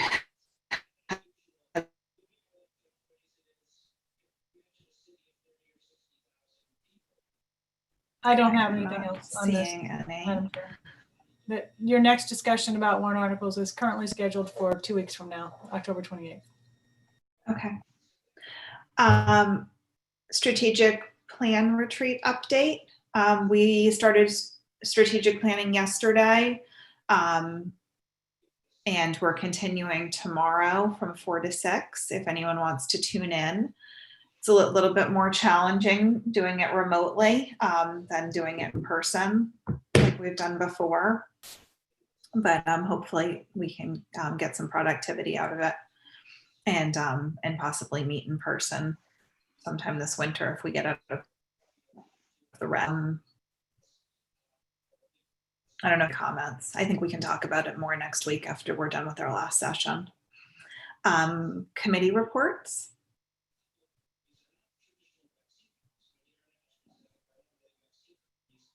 I did have one question I wanted to raise the board as a whole as a little bit of a poll. And this could actually tie into whether we would want to bring something to town meeting. There's been questions about whether any new regulations should be considered at any point about dogs and their presence on the beaches, particularly in the summer.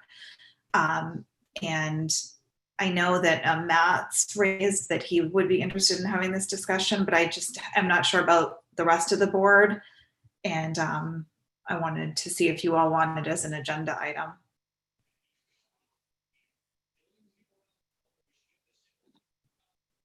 Don, do you mean to come up with something for this coming town meeting? I was just thinking that we could obviously do some kind of regulations this within our purview. It's also something that could be a broader community discussion if there was something that you would want to take to town meeting. But there's been more and more issues as with noise, with a greater population of mixed feelings about dogs and people not leash law and so forth. Matt? Yeah, I mean, I'm not sure it needs to be town meeting or regulation. If we have a conversation, it might be enforcing the leash law. I mean, so, there were signs when you talk to the old timers that dogs weren't allowed on the beach in the heat of summer, and they were back, and you could bring them back on later. There have been a lot of issues, and as we add more people, we have more problems, and we have to, and we lose some of the things that we, sort of used to love. And this might be one of them, but maybe we can get ahead of it so we don't lose it entirely. So that, I would like to talk about, I don't have the solution.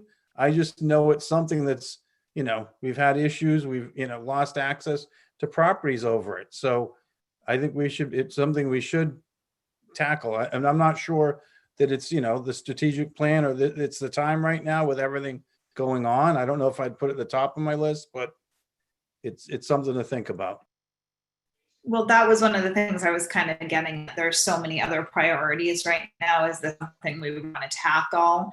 And I'd feel a little bit more comfortable if someone actually had a proposal that they think will make a real impact on the potential issue.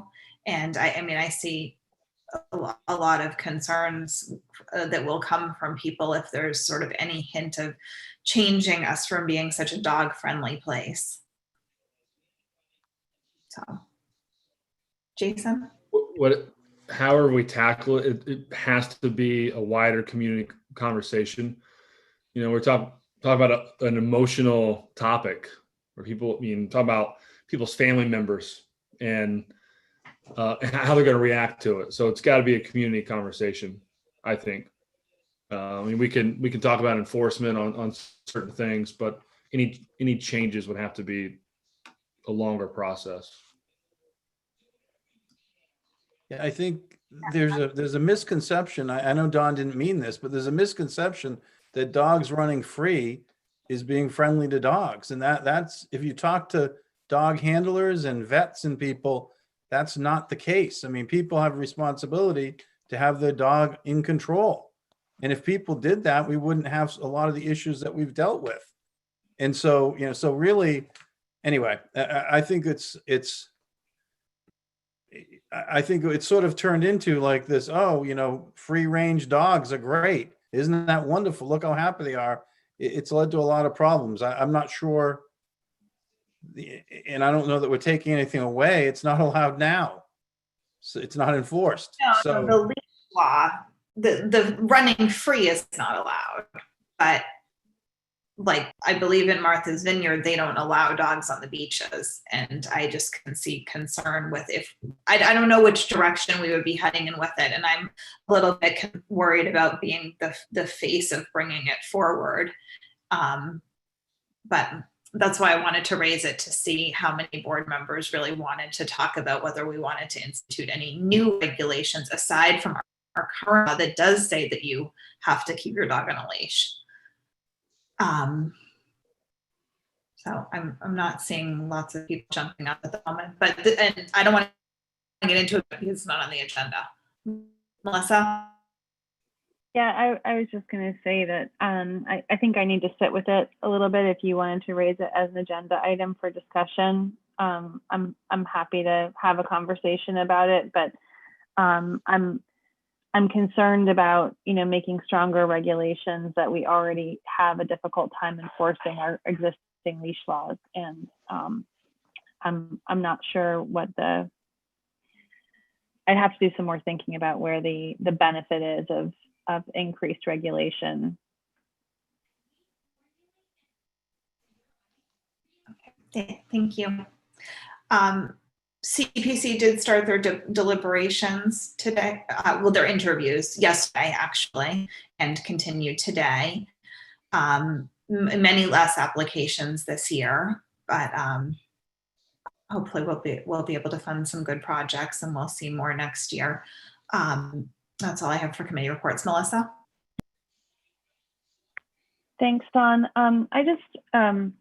I know it wasn't appropriate earlier on the agenda to comment on the district attorney's letter to the community.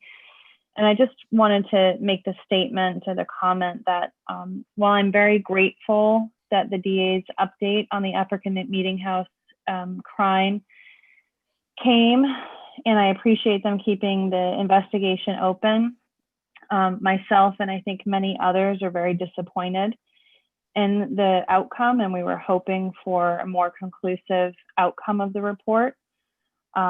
Particularly for myself, I was hoping for more so that our community can really get set forward on a path and a process of healing. But I know that we can't control this investigation or the outcome.